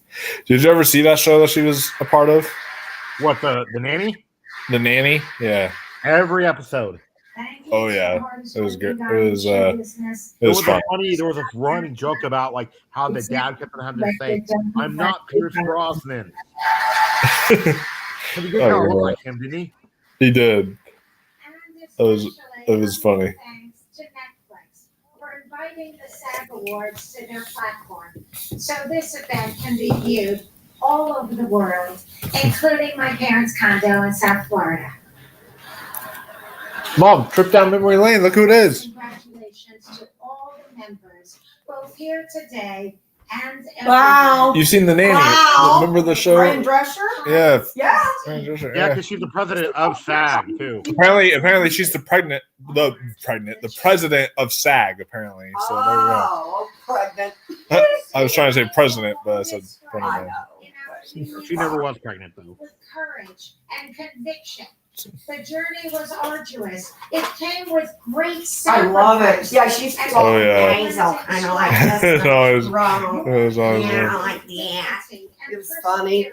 She was adorable. Still adorable. And say, we deserve better because we are better. Resulted in an historic Come on, Daisy. $1 billion deal. Yeah, girl.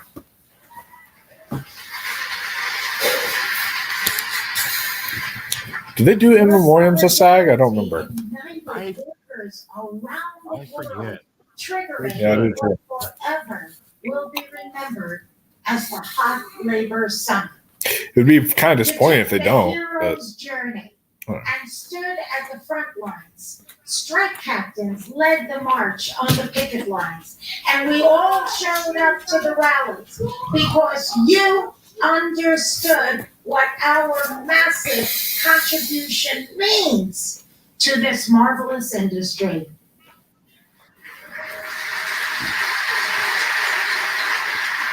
And now here we stand, tall and proud.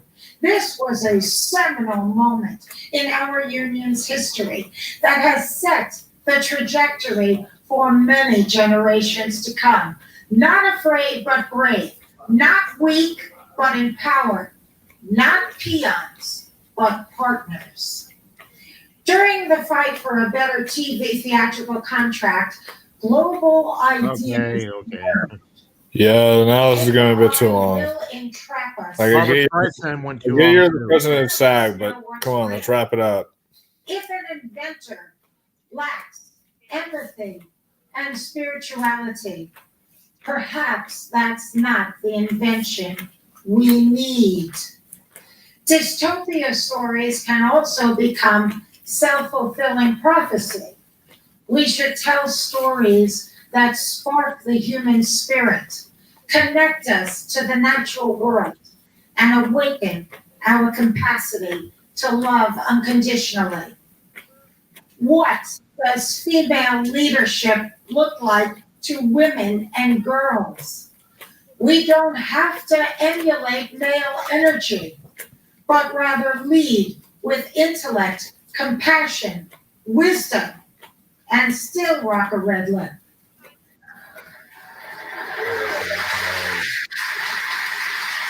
Sometimes it's hard to see the frame when you're in the picture, but a renaissance can happen. We each can work to develop empathy within ourselves. Yo, this okay. I love you, girl. You were great in The Nanny. We enjoyed it. We enjoyed you for the first 2 minutes, but now, like, come on, you've been on stage for like 6 minutes. It's just wrap up. Of true love. Seriously. I am honored to be your president as we now But you're enter. not going to be your president again, huh? Thank you so much. I don't think Yeah. you will be. I don't think. I don't know.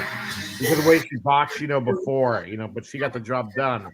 But she also Yeah. lost. Remember how the first time she did? True.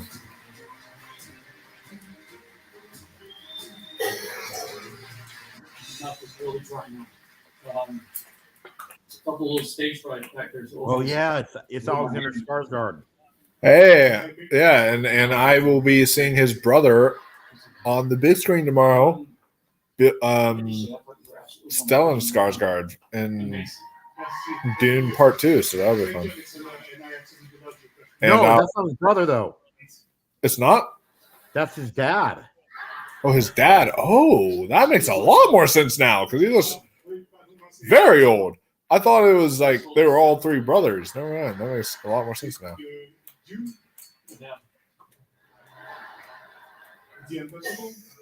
Are we still gonna do the commentary on Monday, right? But I know Bill Skarsgård though is his brother though. Yeah, So, yeah, that one I know too. yeah. So there's Bill Skarsgård and then that Skarsgård. I forget his name, but Nominees for female actors in the drama series are Jennifer Aniston, The Morning Show. Do you know how much is at stake here? Of course, every Joe Schmo's gonna come out of the woodwork and try to take him down. Talk about him. I think it's one more than that. Are you serious? Don't be so naive. Elizabeth Debicki, The Crown. Yeah, I think that's been the story of my whole life. I would not be surprised if Elizabeth Debicki wins. She's been winning for whatever reason. Even though this is like apparently the lowest rated season of The Crown, she's been like sweeping these categories. It's very interesting. Do what this guy online said though, then don't worry, this ties into this. See what he said? What? Y'all chill with the word lock unless RDJ, Divine Joy Randolph, Emma Stone, and Cillian Murphy wins SAG. It's still a race. Use that word if you want to after tomorrow if they swept the thing. This is from 3 hours ago. I have a black suit and I have another black suit. I know we can definitely use the word lock for RDJ and Divine Joy Randolph for sure right now. Yeah. Like that is capital all caps lock. Oh, come on, Sarah Snook. She was so good this season. Give it to Sarah Snook. He got on a plan and he wouldn't have a plan except for me. So this was very cool. Whoa. I'll figure it out. I told you, she's literally been sweeping. I think it's like every single category. She won the Globe. She won the Emmy. She won I think she won the Emmy. No, it was Sarah Snook that won the Emmy. But Sarah Snook should win it. But she's been taking a lot of these categories, and I think she won Critics' Choice. She won Critics' Choice. She's won Globe. She's won SAG. So that's just telling you, I don't know. She's still holding out strong, even if the show itself has gone off the rails. I don't have any shoes on.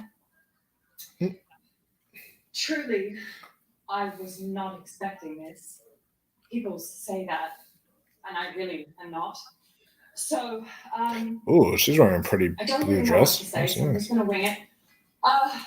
She's okay in Guardians movies. Thank you, SAG-AFTRA. She doesn't really have that much to do in those movies. The women in my category, She was really good in Tenet, though. I thought she was. That movie was pretty bad though.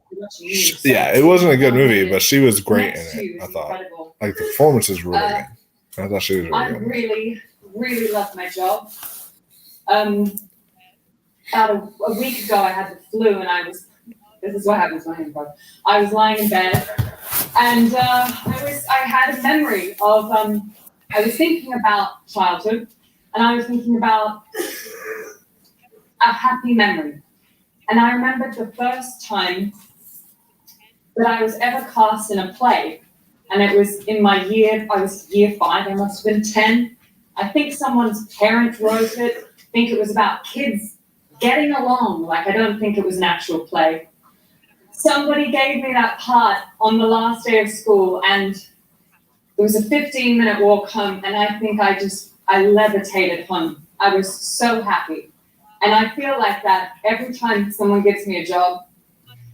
So, thank you for this. It means so much to me. And To my beautiful Crown family and so many of you here tonight, it is a joy to work with you. This job is such a gift. It's my mum's birthday. Happy birthday, Mum. Thank you so much. Oh, that was precious for her to think her mom on her birthday. I have backstated one of the stars of Abbott Elementary, Lisa and Walter. Hello, dear. How are you? I'm Looking wonderful. gorgeous. Oh, thank you. From the sublime Elizabeth to the ridiculous. Here we are. I hear you've been having quite a fun night tonight. Tell us about it. Yes, I have him. You know how Patrick Mahomes was mic'd up at the Super Bowl? Yes. Okay, well, since they wouldn't let me play in the NFL or let me play with A lot of these red carpet hosts have been like boring lately, but once I heard that he was going to be the red carpet host, I'm sure he was pretty good because he was like he's always had some great energy and some great charisma to him and all that. So I have no idea if I pop out when I bend over. You know what? See, that's happening with everybody. But yeah, I do want to talk about like how disappointing it is as someone who currently is trying to develop my own documentary on the stunt acting community. It is very disappointing to me that stunt actors don't get to present or don't get to have their own award handed to them at SAG or at something like that. So it's very disappointing to me because I think that they deserve that recognition, and it's just tragic. You look like a harlot. Hi, I'm Lisa Ann Walter. I'm such a huge fan. I wanted to meet you so badly, and then my boss at Abbott Elementary, Quinta, got to hang out with you, and I'm like, well, I want to meet a too. Well, no, thank you. I want to meet Robert Downey Jr. That'd be the best thing, and that'd be one of the best things in the world if I was over there. The best thing in the world would be meeting Quentin Tarantino. But would you really retire from YouTube? I would. I don't know if I would actually retire, but I would consider it. I would say I've achieved my biggest goal in life, and I would. How much would you hate me if I almost met him that one time that I told you about? If I would have, would you have hated me, huh? Oh yeah.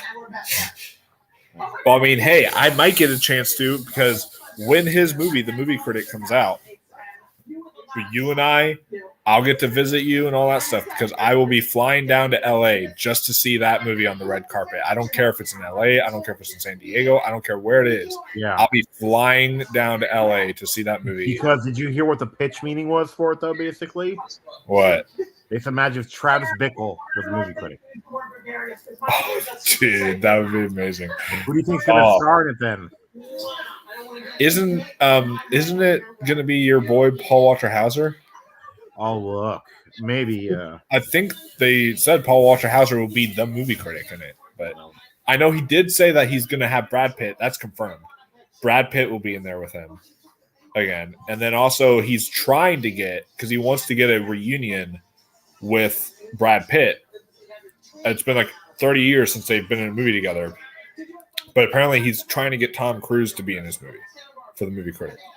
Tom Cruise in a Tarantino movie, like, that would be perfect. I would be giddy over that. So. And the actor goes to the cast of NYPD Blue. But I don't believe it's his last movie, though. Yeah, I don't know if I believe it either, because when people say that, it's like, especially him, like, he's so passionate about film that, like, I just don't. Oh, Sopranos! Hey, there you go. Yeah, great show. But yeah, no, I do believe that he'll have more ideas. And it's like, didn't you say that, like, hey, Dule Hill, my boy, is there? But didn't you say that Daniel Day-Lewis is rumored at least to make a return? Yeah, for the Jesus movie coming out. Yeah, so like when people say they're going to retire, it's like I don't fully believe it all the time. Anniversary of their win for Ensemble in a Drama Series. Please welcome the cast of Breaking Bad. Oh, that's cool to see them all together again. Oh, that's awesome. 10 years ago, we were proud to receive the Hey, there's our my boy Hank. Oh yeah. Ensemble. The E stands for the Which we're that's my Hank laugh. Is we're gonna have to do a commentary though of a movie series that that guy was in it. Mike. You know which one we're gonna have to do though? Which one? Beverly Hills Cop series. Was he in all of them, or which one was he? He's in the first one only. The first one? Okay, I don't remember him in that, but yeah, that's nice. That's cool. We'll have to do it. You said it right now. Yeah, Mike is my man, especially because Mike is my favorite character on Breaking Bad. So he was also in Adam Sandler's best movie too. And I know he was in that one movie on Netflix. What's it called? It's like one of those civil rights movies. Mudbound. That was it. I never saw it. Did you? Yeah, I saw that. That was really good. So Mike though. Oh my God, the sun is grown up. I just realized that's the sun. Yeah. Holy shit. He's He was grown up. he was also in Reign Over Me. Mike was. Really? Wow. I didn't know that. Are you gonna see though the new Adam Sandler movie? I am. I want to see it so bad. Oh, as soon as it hits Netflix, immediately. Oh yeah. You bet. This is going to be the Succession Award, easily. Although Succession has not been doing well tonight. I thought Succession's been usually sweeps, but remember SAG didn't really like it. Remember last year only won 1 award. That's true. Yeah. So it will probably win this, and then that'll be it. Think they can keep up with new people's impunity, but nothing stays the same forever.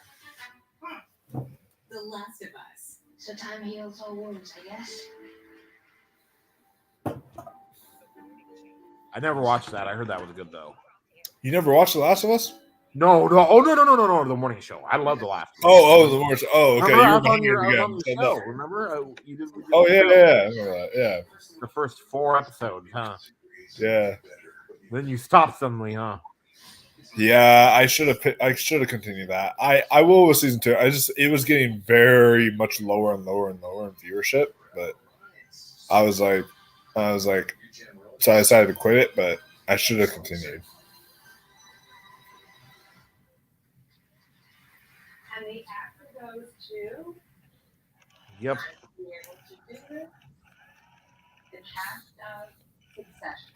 But if you guys are interested, I am announcing, because it's one of my most anticipated, if not my most anticipated show of the year, I will be doing an after show week to week for Shogun. So you guys can be on the lookout for that. So that'll be... Oh, I'll be doing that with you. I cannot wait to watch that show. Oh, yeah, me neither. I'll be very, very pumped for that.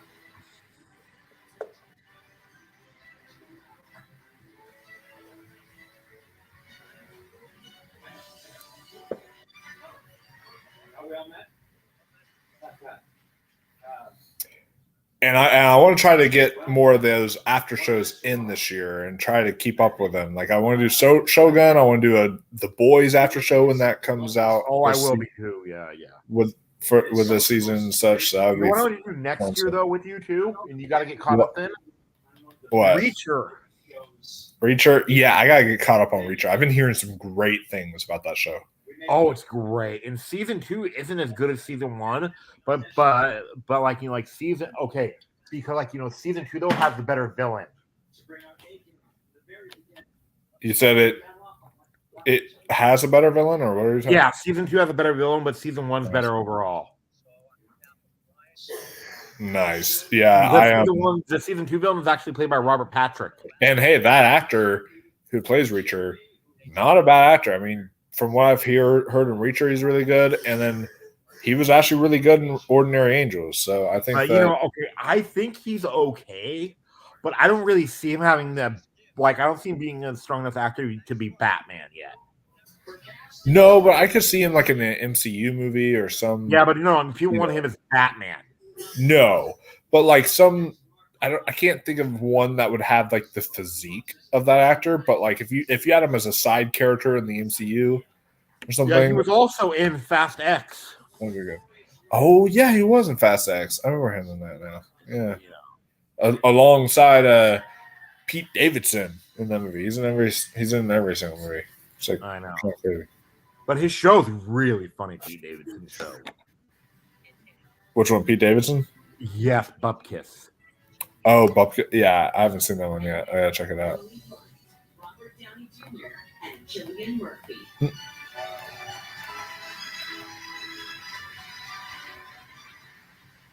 Tonight's next nominee. He hates this stuff, and you can tell. I read online. I think Oppenheimer is that's my prediction. I have American Fiction in second place, but my prediction to win cast ensemble is Oppenheimer. I just think it's, but you can tell that Cillian Murphy hates this stuff. To develop what they envision. Cillian Murphy, what?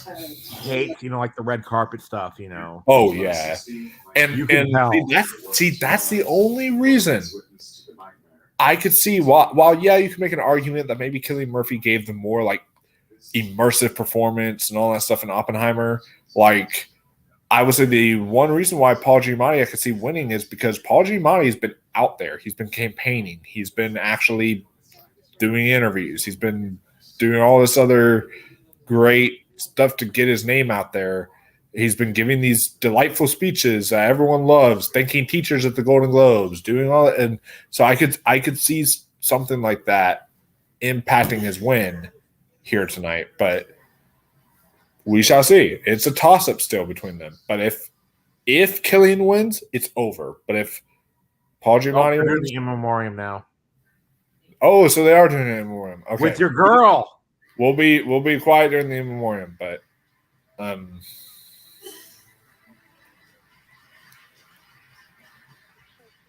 We have lost so many extraordinary actors in the past year. But because they touched the world with their talent, we all share their loss. To those of us who worked with them alongside them, we feel their loss and their absence deeply. Of course, their memory will live on in our recollections of the precious time we shared together. And through their work, their performances captured in countless frames of images, ever ready to dance across the screen and come to life again, if only for a while.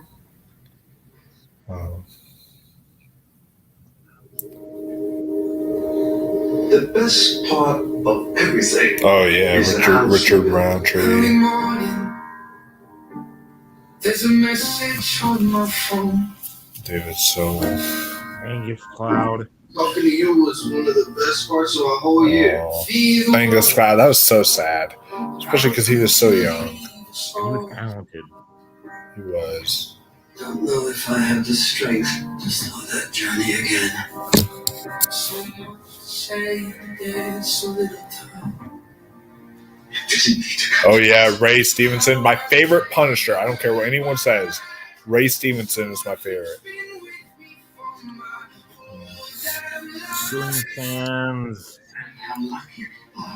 Julian Sands. Oh. Burt Young. Oh.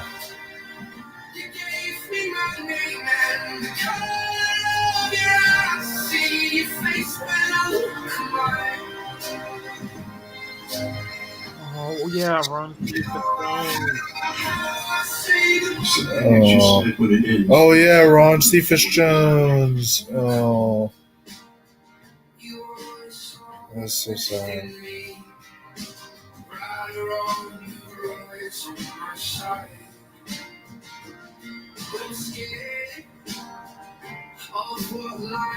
Mom likes you back. You lower your voice. Mom likes you. I don't know what to say. Say no more. Oh, Suzanne Summers. Treat Williams. I'm a little ahead, but still. Mark Margolis.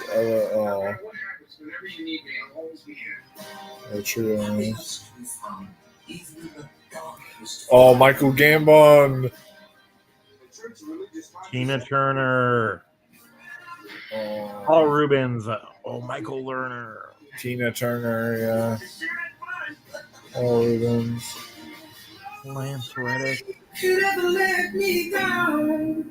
Comes a day, Oh, Lance Reddick. Oh, Wait. I'm pretty sorry.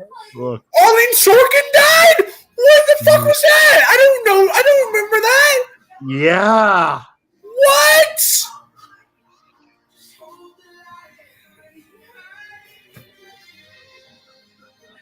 Arlene Sorkin was my Harley Quinn, bro.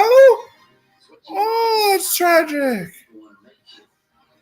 Ryan O'Neal died. I forgot. Oh. Yeah. Was he a good actor? Or? Stay for dinner, play some chess, watch television, and kiss me goodnight. So how do I say goodbye? Andre Brown. Oh, yeah. He was a great actor. Alan Arkin. Alan Arkin. Yeah. Damn it. Carl Weathers. Wow, they included him. I'm so glad. Tom Wilkinson and Tom Wilkinson. Yeah. the last one. No, not the last one, but one of them. Matthew Perry. Who's really best to represent the people? Who feels for them the most?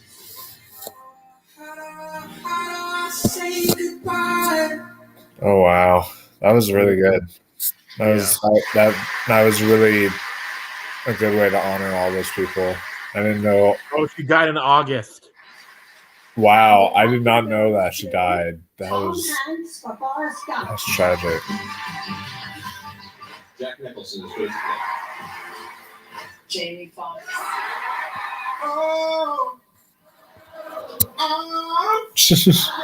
Yeah, you're ready. Matthew McConaughey.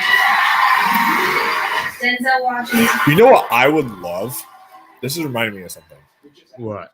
So I don't know if you remember when the streaming service, the WWE Network, launched. I think Peacock does the same thing, but WWE Network launched with this, and it was a big deal that they were able to launch with all the pay-per-views. You could watch WrestleMania 1 all the way to the current WrestleMania. Yeah. You could do all that kind of stuff and watch all. I would love a streaming service, but where you could watch like all the, like from the very first Oscar ceremony to like the last Oscar ceremony. Yes, I would do and you that. can watch like, you know, some of the Oh yeah, big award though. Big award. SAG awards to the most recent SAG awards, stuff like that. You know, it's like He's it, out. it would be one of those kind of streaming services. Oh, Brendan.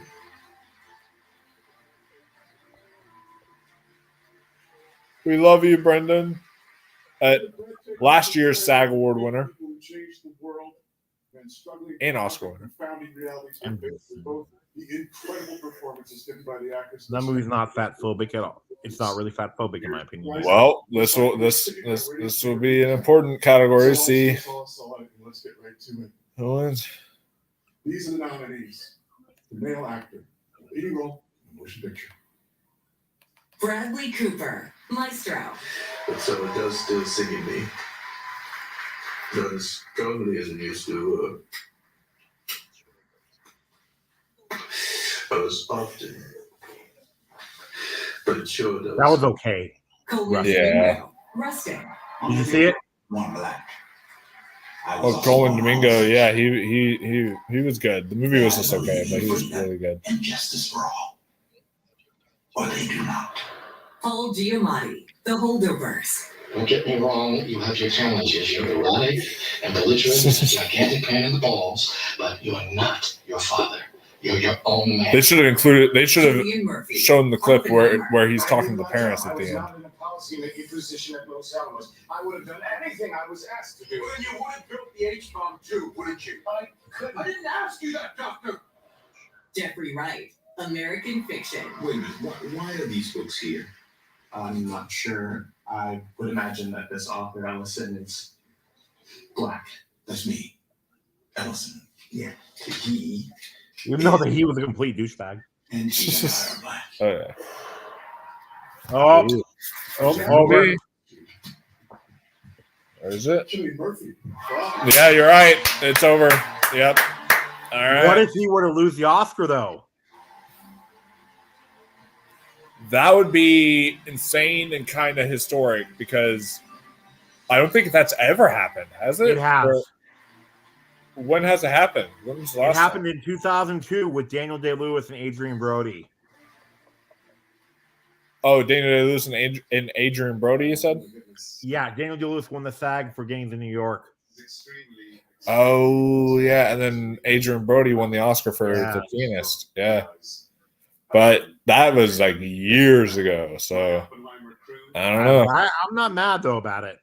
Oh no, I'm not. Like if he ends up winning, like, I mean, to be honest, like if you're looking at like who had the most immersive performance, like as I was watching Oppenheimer, I forgot I was seeing Cillian Murphy in that. Yeah, me too. Like it was one of those things where I was like, no, I'm watching Oppenheimer right now. I'm watching him. I'm not watching Cillian Murphy.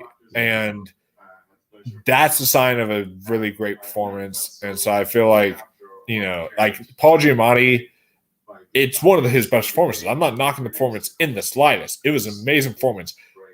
But you can still say like, oh, Paul Giamatti was giving a great performance. But here you're like, oh, yeah, Robert Oppenheimer was giving a great Oppenheimer performance. And it's like, even though that's not him, it was actually Cillian Murphy. So, yeah.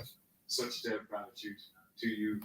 My wife, Yvonne, and my boys. You want to make me turn off the Oscars if it would have happened though? What? If like Annette Bening would win, if she would win Best Actress, I'd turn off the. Or if somehow out of the blue, like randomly, they just award Bradley Cooper. I don't know. I'd be like, no, I just mean like if Annette Bening would win no Best Actress. I mean, I wouldn't turn it off if Bradley Cooper won, but yeah, I would turn it off if Annette Bening won. What if she like wins SAG tonight? I'd be like, bruh. Let's see who is. Oh. That's Halle Bailey. Wow. Oh yeah, they're gonna introduce the color purple here. Look at Taraji P though too. If it wins SAG tonight, you're gonna have to watch it, huh? Oh yeah, I certainly will if it wins SAG tonight. But you'll watch it no matter what, huh? But oh yeah, I will. I'm gonna watch it for the Oscars. That and Robot Dreams and a few other ones I need to catch up on for the Oscars. But I definitely plan on checking it out at some point. And I will say that I think it's safe to say that it's over on I think it's Oppenheimer winning cast ensemble after Cillian Murphy winning. Yeah, of course. I think it's done. Oppenheimer's winning cast ensemble tonight, which is deserved. Because when you hear people talk about Oppenheimer, sometimes they have their favorite members of the ensemble. They say, "Oh, I loved Benny Safdie. Oh, I loved Josh Hartnett," or "Oh, I loved it." And they'll keep on like talking about the different actors that they love. So watch.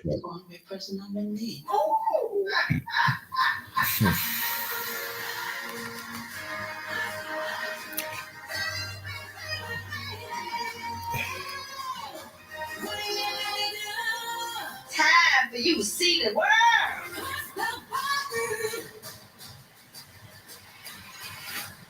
Sweet loving God. And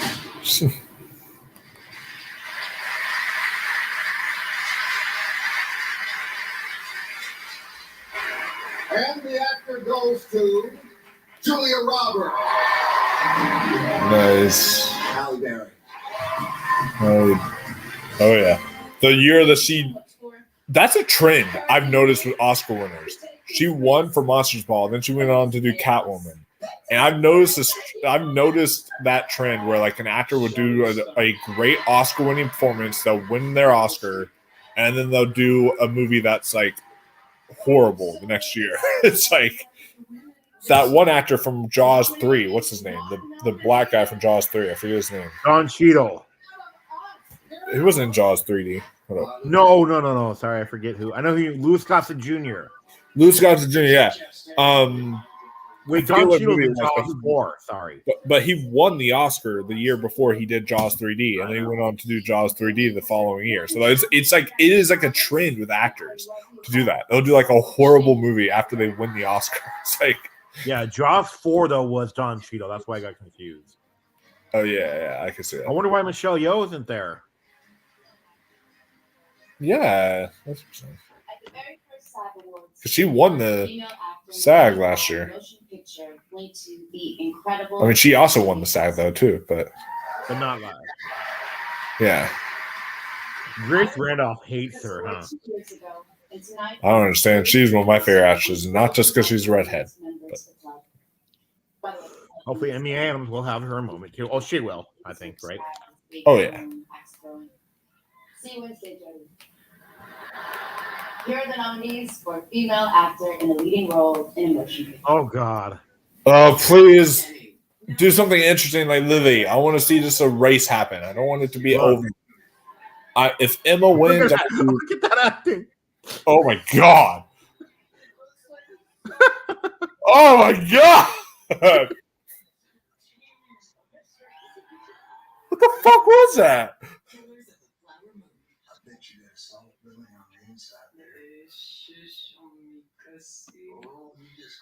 Oh, she's so good. She was good though too.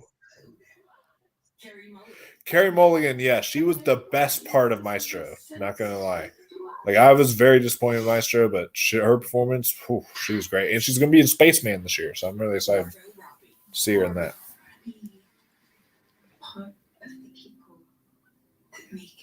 And I will say, like on my rewatch, Margot Robbie was really good in Barbie. Like when I rewatched it, I was like, yeah, she was. But she's not better than Sandra Hüller though. No, not by a long shot. Sandra Hüller might be my favorite female performance of the year. So it's like Makes me discover angry feelings for you. And the actor goes. Yes.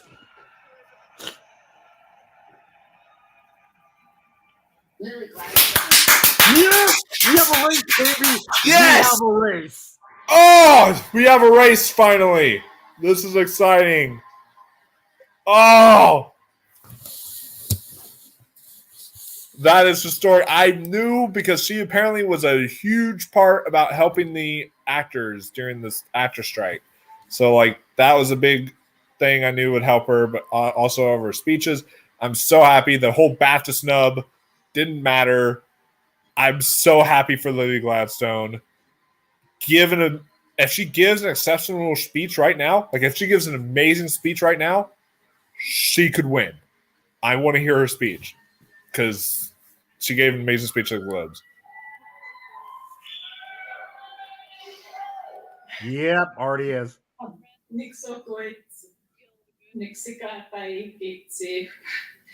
My friends, fellow actors, I feel the good in what you have done, what you do. This has been a hard year for all of us.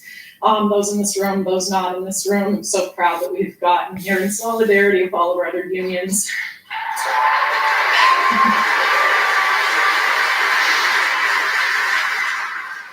It's truly a gift that we get to do this for a living. That's the win.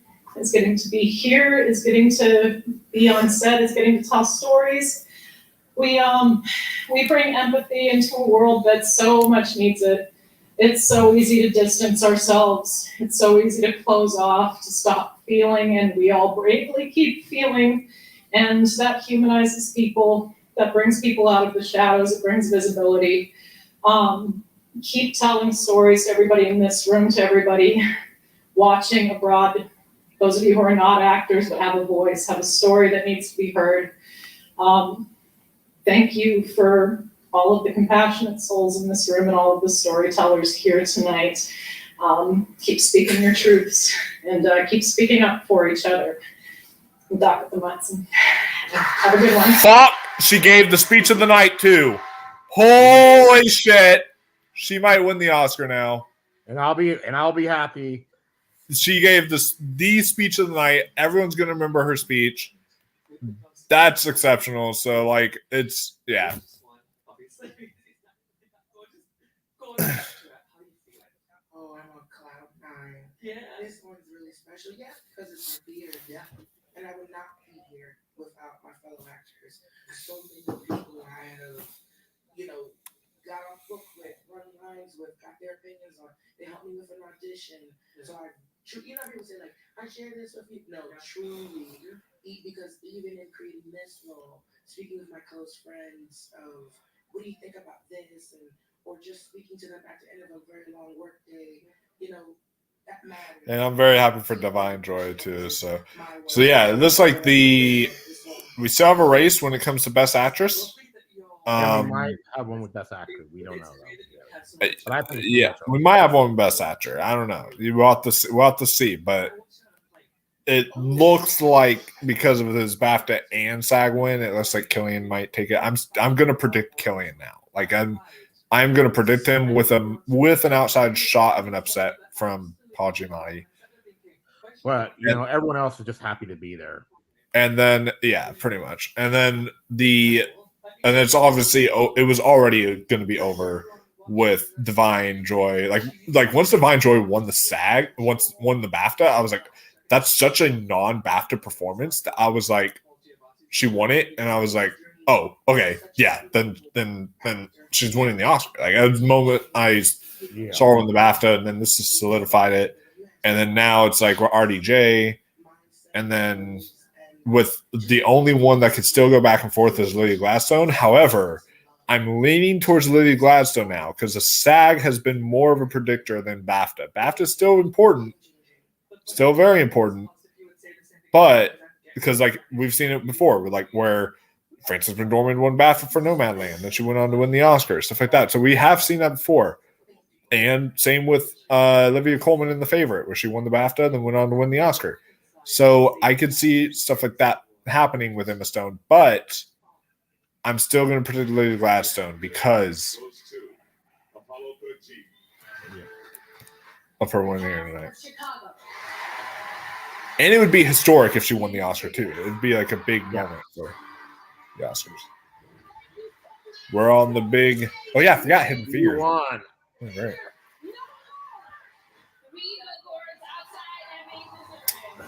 My favorite movie to win that year, Three Billboards. I can't believe Black Panther won that year though. Yeah. Human beings in the roles that we were playing. Oh, Chadwick. Coda, yes. Oh, are they not going to include Parasite? Come on, include Parasite's win. Oh, they did. No, they didn't. But they included, Chinese, but Jimmy Lee leaves a good Chinese. They should have, because that was historic when Parasite won. Like, that was historic when it won. Let's see who's presenting though the award. Jeff Goldblum. Oh, and Jude Davis for The Fly. Remember? Oh yeah. It's the Fly reunion. I remember Siskel thought he should have been nominated for The Fly. Mom, they have so many reunions. Jeff Goldblum is reuniting with the girl from The Fly as well. Yeah. Oh, the movie The Fly, yeah.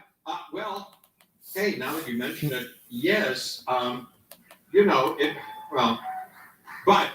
I get, I guess it wouldn't have been wrong, and I must say, maybe I'm a little still, even though it's quite a while ago, disappointed that yes, as a cast, because you certainly, and John Getz, remember, and David Cronenberg was in that cast. That kind of he played a part in that thing. So yes, it wouldn't have been bad for that to get an award like this. Well, but Jeff, they didn't have this award then, so we couldn't tell you.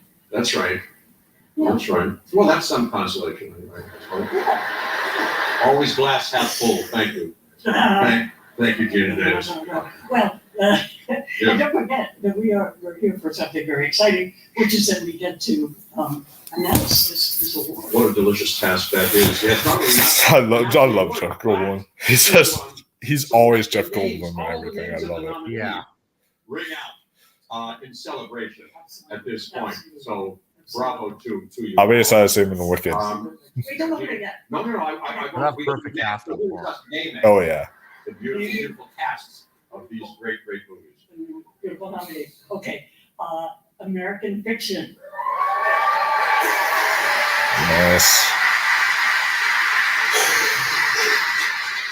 Very good. Very good. Listen to this. These all ring out like bells. Listen, Barbie.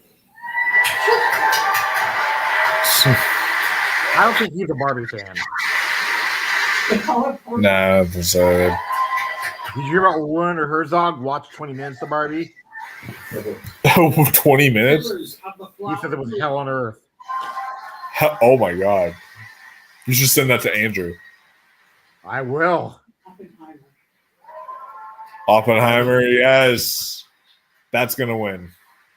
Well, would you like to do that? And then it'll be over. This will be the Everything Everywhere All at Once of this year. Last award tonight, too. It is. It's looking. Well, no, I wouldn't say that. Okay. Okay. Uh-huh. Yep. Like I said, it is the Everything Everywhere All at Once of this year. It's won the Globe, it's won the SAG, it's won the Critics' Choice, it's won the BAFTA, it's won everything it's needed to. It's winning Best Picture. There's no ifs, ands, and buts. If anyone predicts anything else, they're dead ass wrong. Tell them to their face they're dead ass wrong. I'm not picking it. Nothing else is winning Best Picture. I'm not picking it to win. I'm picking something else to win. I'm joking. No, yeah. You want it's picking to over. win? It's done. Do you want picking it to win though? Do you want picking to win? What? All of Us Strangers. Don't do that to me, man. Don't do that to me. That was pretty good though. You got it. That was pretty fucking good. that was good. But like, how I would freak out if it's on Hulu too now, guys. It is. Yeah. For all you guys who didn't see All of Us Strangers, it's now on Hulu. Very, very soon after its release, it's on Hulu. So you guys can check it out now. So thank you for the invitation to play a genuine part in making this scarily important film. Thank you to I actually think it's the scariest ending of the year too. believing in us and in the film. Maybe Oppenheimer. No, second scariest, because the scariest ending of the year probably is The Zone of Interest for me. Oh yes, you're right. Yeah, and then the second scariest would probably be Oppenheimer. Thank you for fighting for us. Thank you. Oh, Kenneth Branagh with a beard. That's interesting. I like it. I did Josh too. Hartnett's there too. He is. Hey, I got to interview your sister, man. She's pretty cool. Casey Hartnett. Wow. Wait. The guy from the Santa Claus is there. Wait, which guy? Look behind Kenneth Branagh. Oh my God, you're right. That's him. What? Do you know who he looks like to me a little bit there? Who? Oscar Isaac. I can see it. Yeah, like I did not recognize him. And then, like, also he should play Mole Man. Was he in Oppenheimer? Wait, whoa! Was he in Oppenheimer? Yes. Who did he play? He played, the Jewish guy, the one on the train that he met. Oh wow! I'm gonna have to see Oppenheimer again. I don't remember him being in it. That's interesting.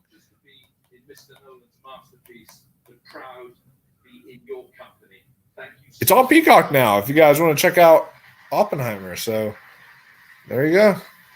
If you guys want to see it, Oppenheimer, and see the Santa Claus actor in Oppenheimer, you guys can check it out on Peacock. Look. No way, that's fucking him. What? Yep. Like, I would have never guessed that was him. His face looks so puffy and different. I'm not trying to be fat phobic and mean, but like his face looks different. Like, how's what? I did not know the that one that should play Mole Man, right? It's Bernard in the Santa Claus, right? Yes. I'm done. I can't. I did not know that was him. I couldn't. This is so new to me now. Like it's breaking my brain. I can't even think straight now. Like that's insane. Imagine him playing that part. That would be gnarly. Because like he actually auditioned for the thing and he didn't get it. Oh man. But I mean, hey, it would be cool too. But I like Evan Moss Brock. Yeah. Being the thing. That was a fun thing. It went by quicker than normal. Yeah, and let's see. It is 10:12.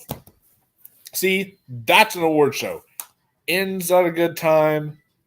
It's quick, easy, breezy.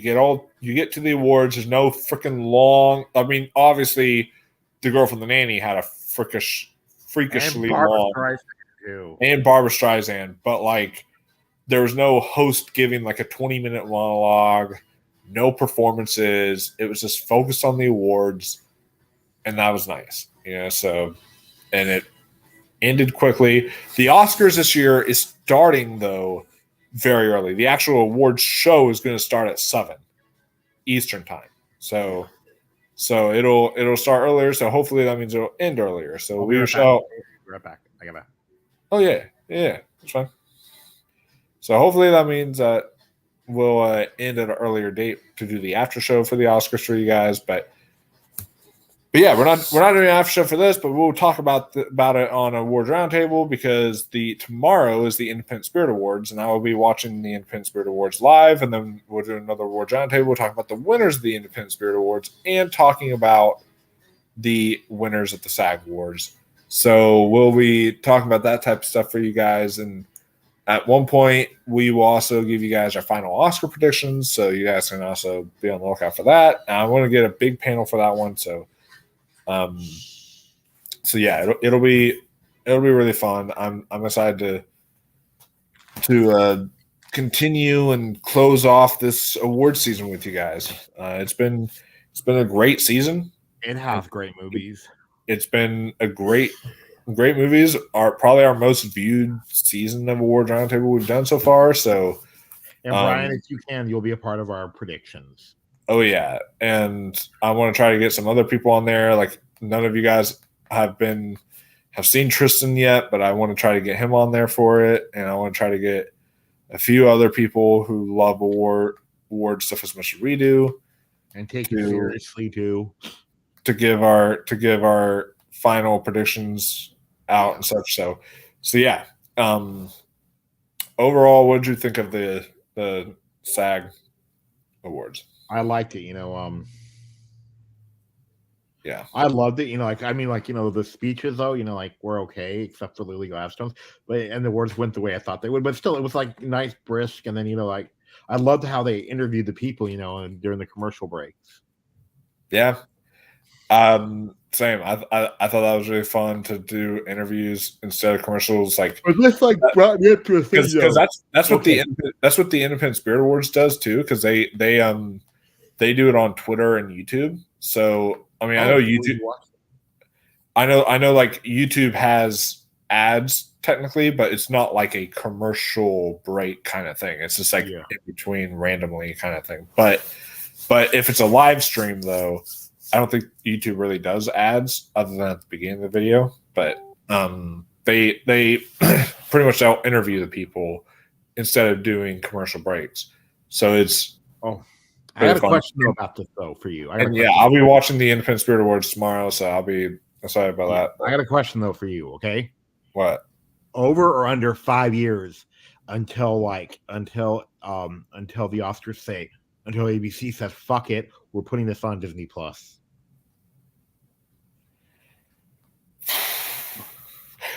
If this is successful, if the Screen Actors Guild Awards on Netflix gets good ratings, then definitely under 5 years. Because I think that even you don't even have to put it on Disney Plus, but like putting it on Hulu at least would help your award show majorly to put it on. Well, because they're the same thing now though, too.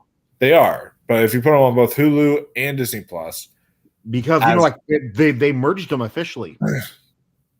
They did that explains why I have seen a lot of stuff coming in on Hulu that's also on Disney Plus. That explains it now. So I technically don't have to subscribe to Disney Plus anymore now that I have Hulu.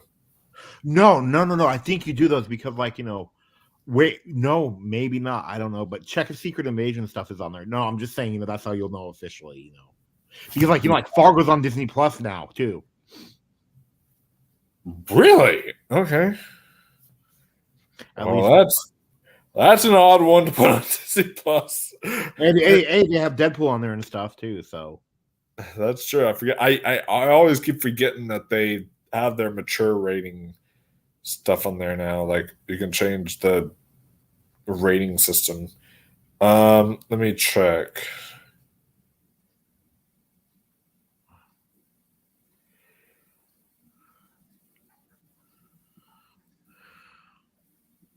Okay, so Secret Invasion is not on there, but Echo is. So Okay. I don't know what that says about it, but Echo's on there, but not Secret Invasion. So I guess there's like they'll give you some of the newest stuff that drops on Disney Plus, but maybe not the like older stuff. So if any of you guys in the comments know how it works, definitely let us know because I'll be curious to check it out. But speaking of Hulu, Oscar-nominated short film 99 WIPO is now on Hulu. So It's also on Disney Plus. I definitely recommend, yes, and also on Disney Plus. I definitely recommend checking that out. I just saw that pop up here on my Hulu feed. But yeah, that was the SAG Awards. I think the biggest surprise of the night was Pedro Pascal winning. That was out of nowhere, kind of came to a complete shock for me. And then the one that made me the most excited was seeing Lily Gladstone win because that one, because she's great in it. She was amazing. It goes back and forth between her and Sandra Hüller for my favorite female performance of that year. But it was like, so, yeah, she was phenomenal, and I feel like those subtle kind of performances deserve the recognition. I feel like, Emma Stone's already won an Oscar. The Lily Gladstone winning would be something really powerful. But I feel like I know that Cillian Murphy is still in the overdue conversation. He hasn't been in the business as long, though, as the other two people I'm about to mention. But it looks like Paul Giamatti is not going to be you've been in the business for so long, Mrs. Jamie Lee Curtis. You've been in the business so long, Mrs. Laura Dern. You've been in the business so long, Mr. Brad Pitt. All that stuff that we're going to award you. It's not going to be Cillian Murphy this year. That's going to be Robert Downey Jr. this year. You've been in the business for so long. You've been in this and that and this and that, and we have not awarded you anything yet. They do that every single year. There's always one actor who they give that overdue Oscar to, who's never won. They're just like hey, this is his time kind of award, And I feel like they're going to do that with RDJ now. It's pretty much done. It's over. He's winning. Yeah, it'll be fun. We'll talk about on Awards Roundtable how this will affect the awards race and what will be happening with the Oscars now. And now I'm even more extremely confused because Max made a deal with A24 and apparently Everything Everywhere All at Once and Marcel the Shell with Shoes On is on Netflix. And now I'm utterly confused because I'm like, is A24 supposed to be on Max or is it supposed to be on Netflix? I am so confused now. Dix is on there. And then also, Priscilla's on there. Yeah. So Priscilla's on there. It feels like an A24, but I don't think it is. I'm not sure which one though. Poor Things. Is that A24? No, that's Fox Searchlight. Okay, because it feels like it, doesn't it? Or Searchlight Pictures, but doesn't it? A little bit, but I feel like it's a little over budgeted. It feels a little bigger budget. I just mean like the tone and stuff, and the content. Yeah, I see that because like Everything Everywhere All at Once was also an A24 Zone of Interest, also, Also, Dee Dee this year is by Focus Features, but once you guys watch that, I watched that at Sundance this year, and that could be the coda this year. I'm just saying, like I'm throwing that out there. It could win, you think? No, maybe not win, but if they release it later in the year, it could be a shoo-in for a nomination. But I feel like that one is one that definitely belongs like in the A24 category, but Focus Features bought it, so it's interesting. No, it's supposed to be out, they said. Oh, hey, Blue Eye Samurai is on Netflix. I remember we were talking about how July 26th. July 26th is going to be out. July 20. Oh, I feel like that's somewhat. I don't know when Coda came out, but I feel like that's fairly close. How was the kid? Because I like the kid a lot. What was the kid in? Good Boys, Oh, really? He was in that? Yeah, I'll show you. Yeah, no, he was awesome. I loved him. He was a great child actor. and of course the director who did Nine Nine Walpo, I love that he put his real Nine Nine in the movie. Like, and Yeah, that's him. oh in Good my Boy. gosh, he was one of the trio, right? No, he was Or- he was the rich kid. You know the Rich one. kid. Yeah. I know who you're talking about now. Yeah, he was great in that. And then, but that movie though always makes me mad with you. I'm thinking, Okay, now I'm utterly confused because the show Warrior, which is a Max original, it literally says Max original. I know, like They do Netflix that too, yeah. did the slideshow thing and it said Max original and then it said Netflix. Wait though, and I'm like, what? If you look it up too, guess what else is on Max and Netflix right now? What? Dune. Oh yeah, I heard about that, but it's leaving Netflix soon. Apparently, they're Yeah, advertising, but still. Hey, but yeah, you know they're both on Netflix right now. So You know what I'm thinking though about that kid though? You know the main kid, that Jacob Tremblay. He should have been Peter Pan and Wendy. the kid from Good Boys you're talking about? Yeah, you know Room also. Oh yeah, He should have Yeah. played Peter Pan. Oh, Jacob Tremblay. Oh yeah, I know who you're Do you talking see about. that all? I can see Oh, yeah. that for sure. Oh yeah, 100%. Like, guys, you know, like we'll think about, you know, we'll do an awards roundtable soon, talk about, you know, the winners after they've settled, you know, kind of thing. Oh yeah, no, for sure we will. It'll be we'll give us time to kind of process this award show and think And about then we had it. to tell Andrew about it too, you know. And yeah, and then tell him that Barbie won nothing, and then see his response to that, and He'll be happy. oh yeah, but we'll definitely go deeper into this on Awards Roundtable for you guys. It'll be exciting, and then you guys can see us cover the Oscars. We'll be doing our Oscars week whenever that comes. I'm in the process of gathering the clips together, getting this on for the Oscars tribute for you guys. There's a lot of Oscar stuff happening soon. Yeah. So you guys can be on the lookout for it. And then Andrew Tyler Perry's new movie is apparently a Netflix film. Yeah, I yeah, just yeah. saw Oh, it yeah. Too. on the slideshow. Andrew, Okay. Andrew has seen 8 out of the 10 nominees, and we got to tell him to go see the final 2. Yes, if he wants to be a part of the ranking stream, he has to see the final 2. Because, you know, and they're which two, and there's Sandra Hüller movies too. They are, yeah. And I mean, one he could literally rent at home and watch it there. So it's Both of them. fine. Both of them he can. Oh yeah, because the other one's now available, right, on digital. Yes, Zone of Interest is available. Yeah. Although, is that like a $20 digital rental? Or is Yeah, that but still. Yeah.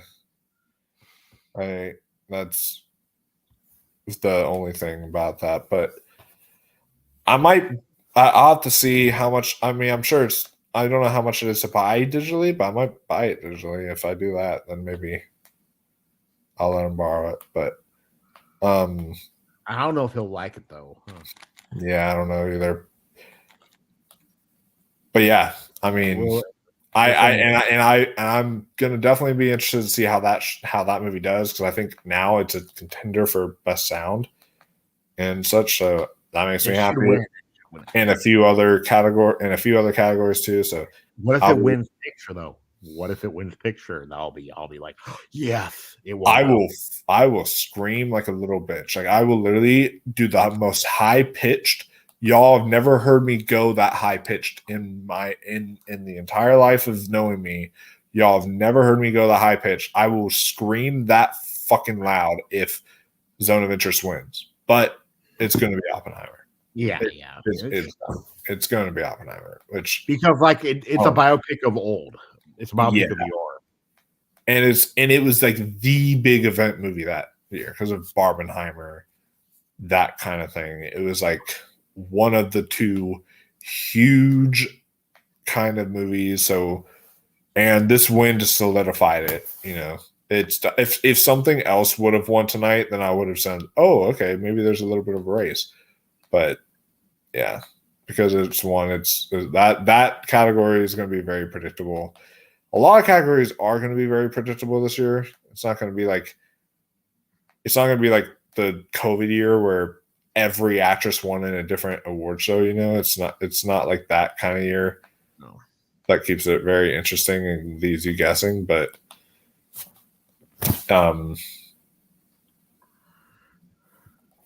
But yeah, guys, that'll pretty much be it for this stream. Thank you all for joining us. We will be back here sometime this week to talk about Warzone Table. You guys can also see a live spoiler-free review from me for Dune Part 2. I'll get that out to you guys either Monday or Tuesday night. So one of those nights I'll get that out for you guys. And then we'll also be doing like a Dune Part 1 commentary at one point for you guys before we go see everyone else goes to see the new Dune movie. And then of course the Dune spoiler discussion will happen for you guys this weekend. So be on the lookout for that and much, much more. We will see you all in the next video. And until next time, stay classy, my friends, and keep on watching those movies.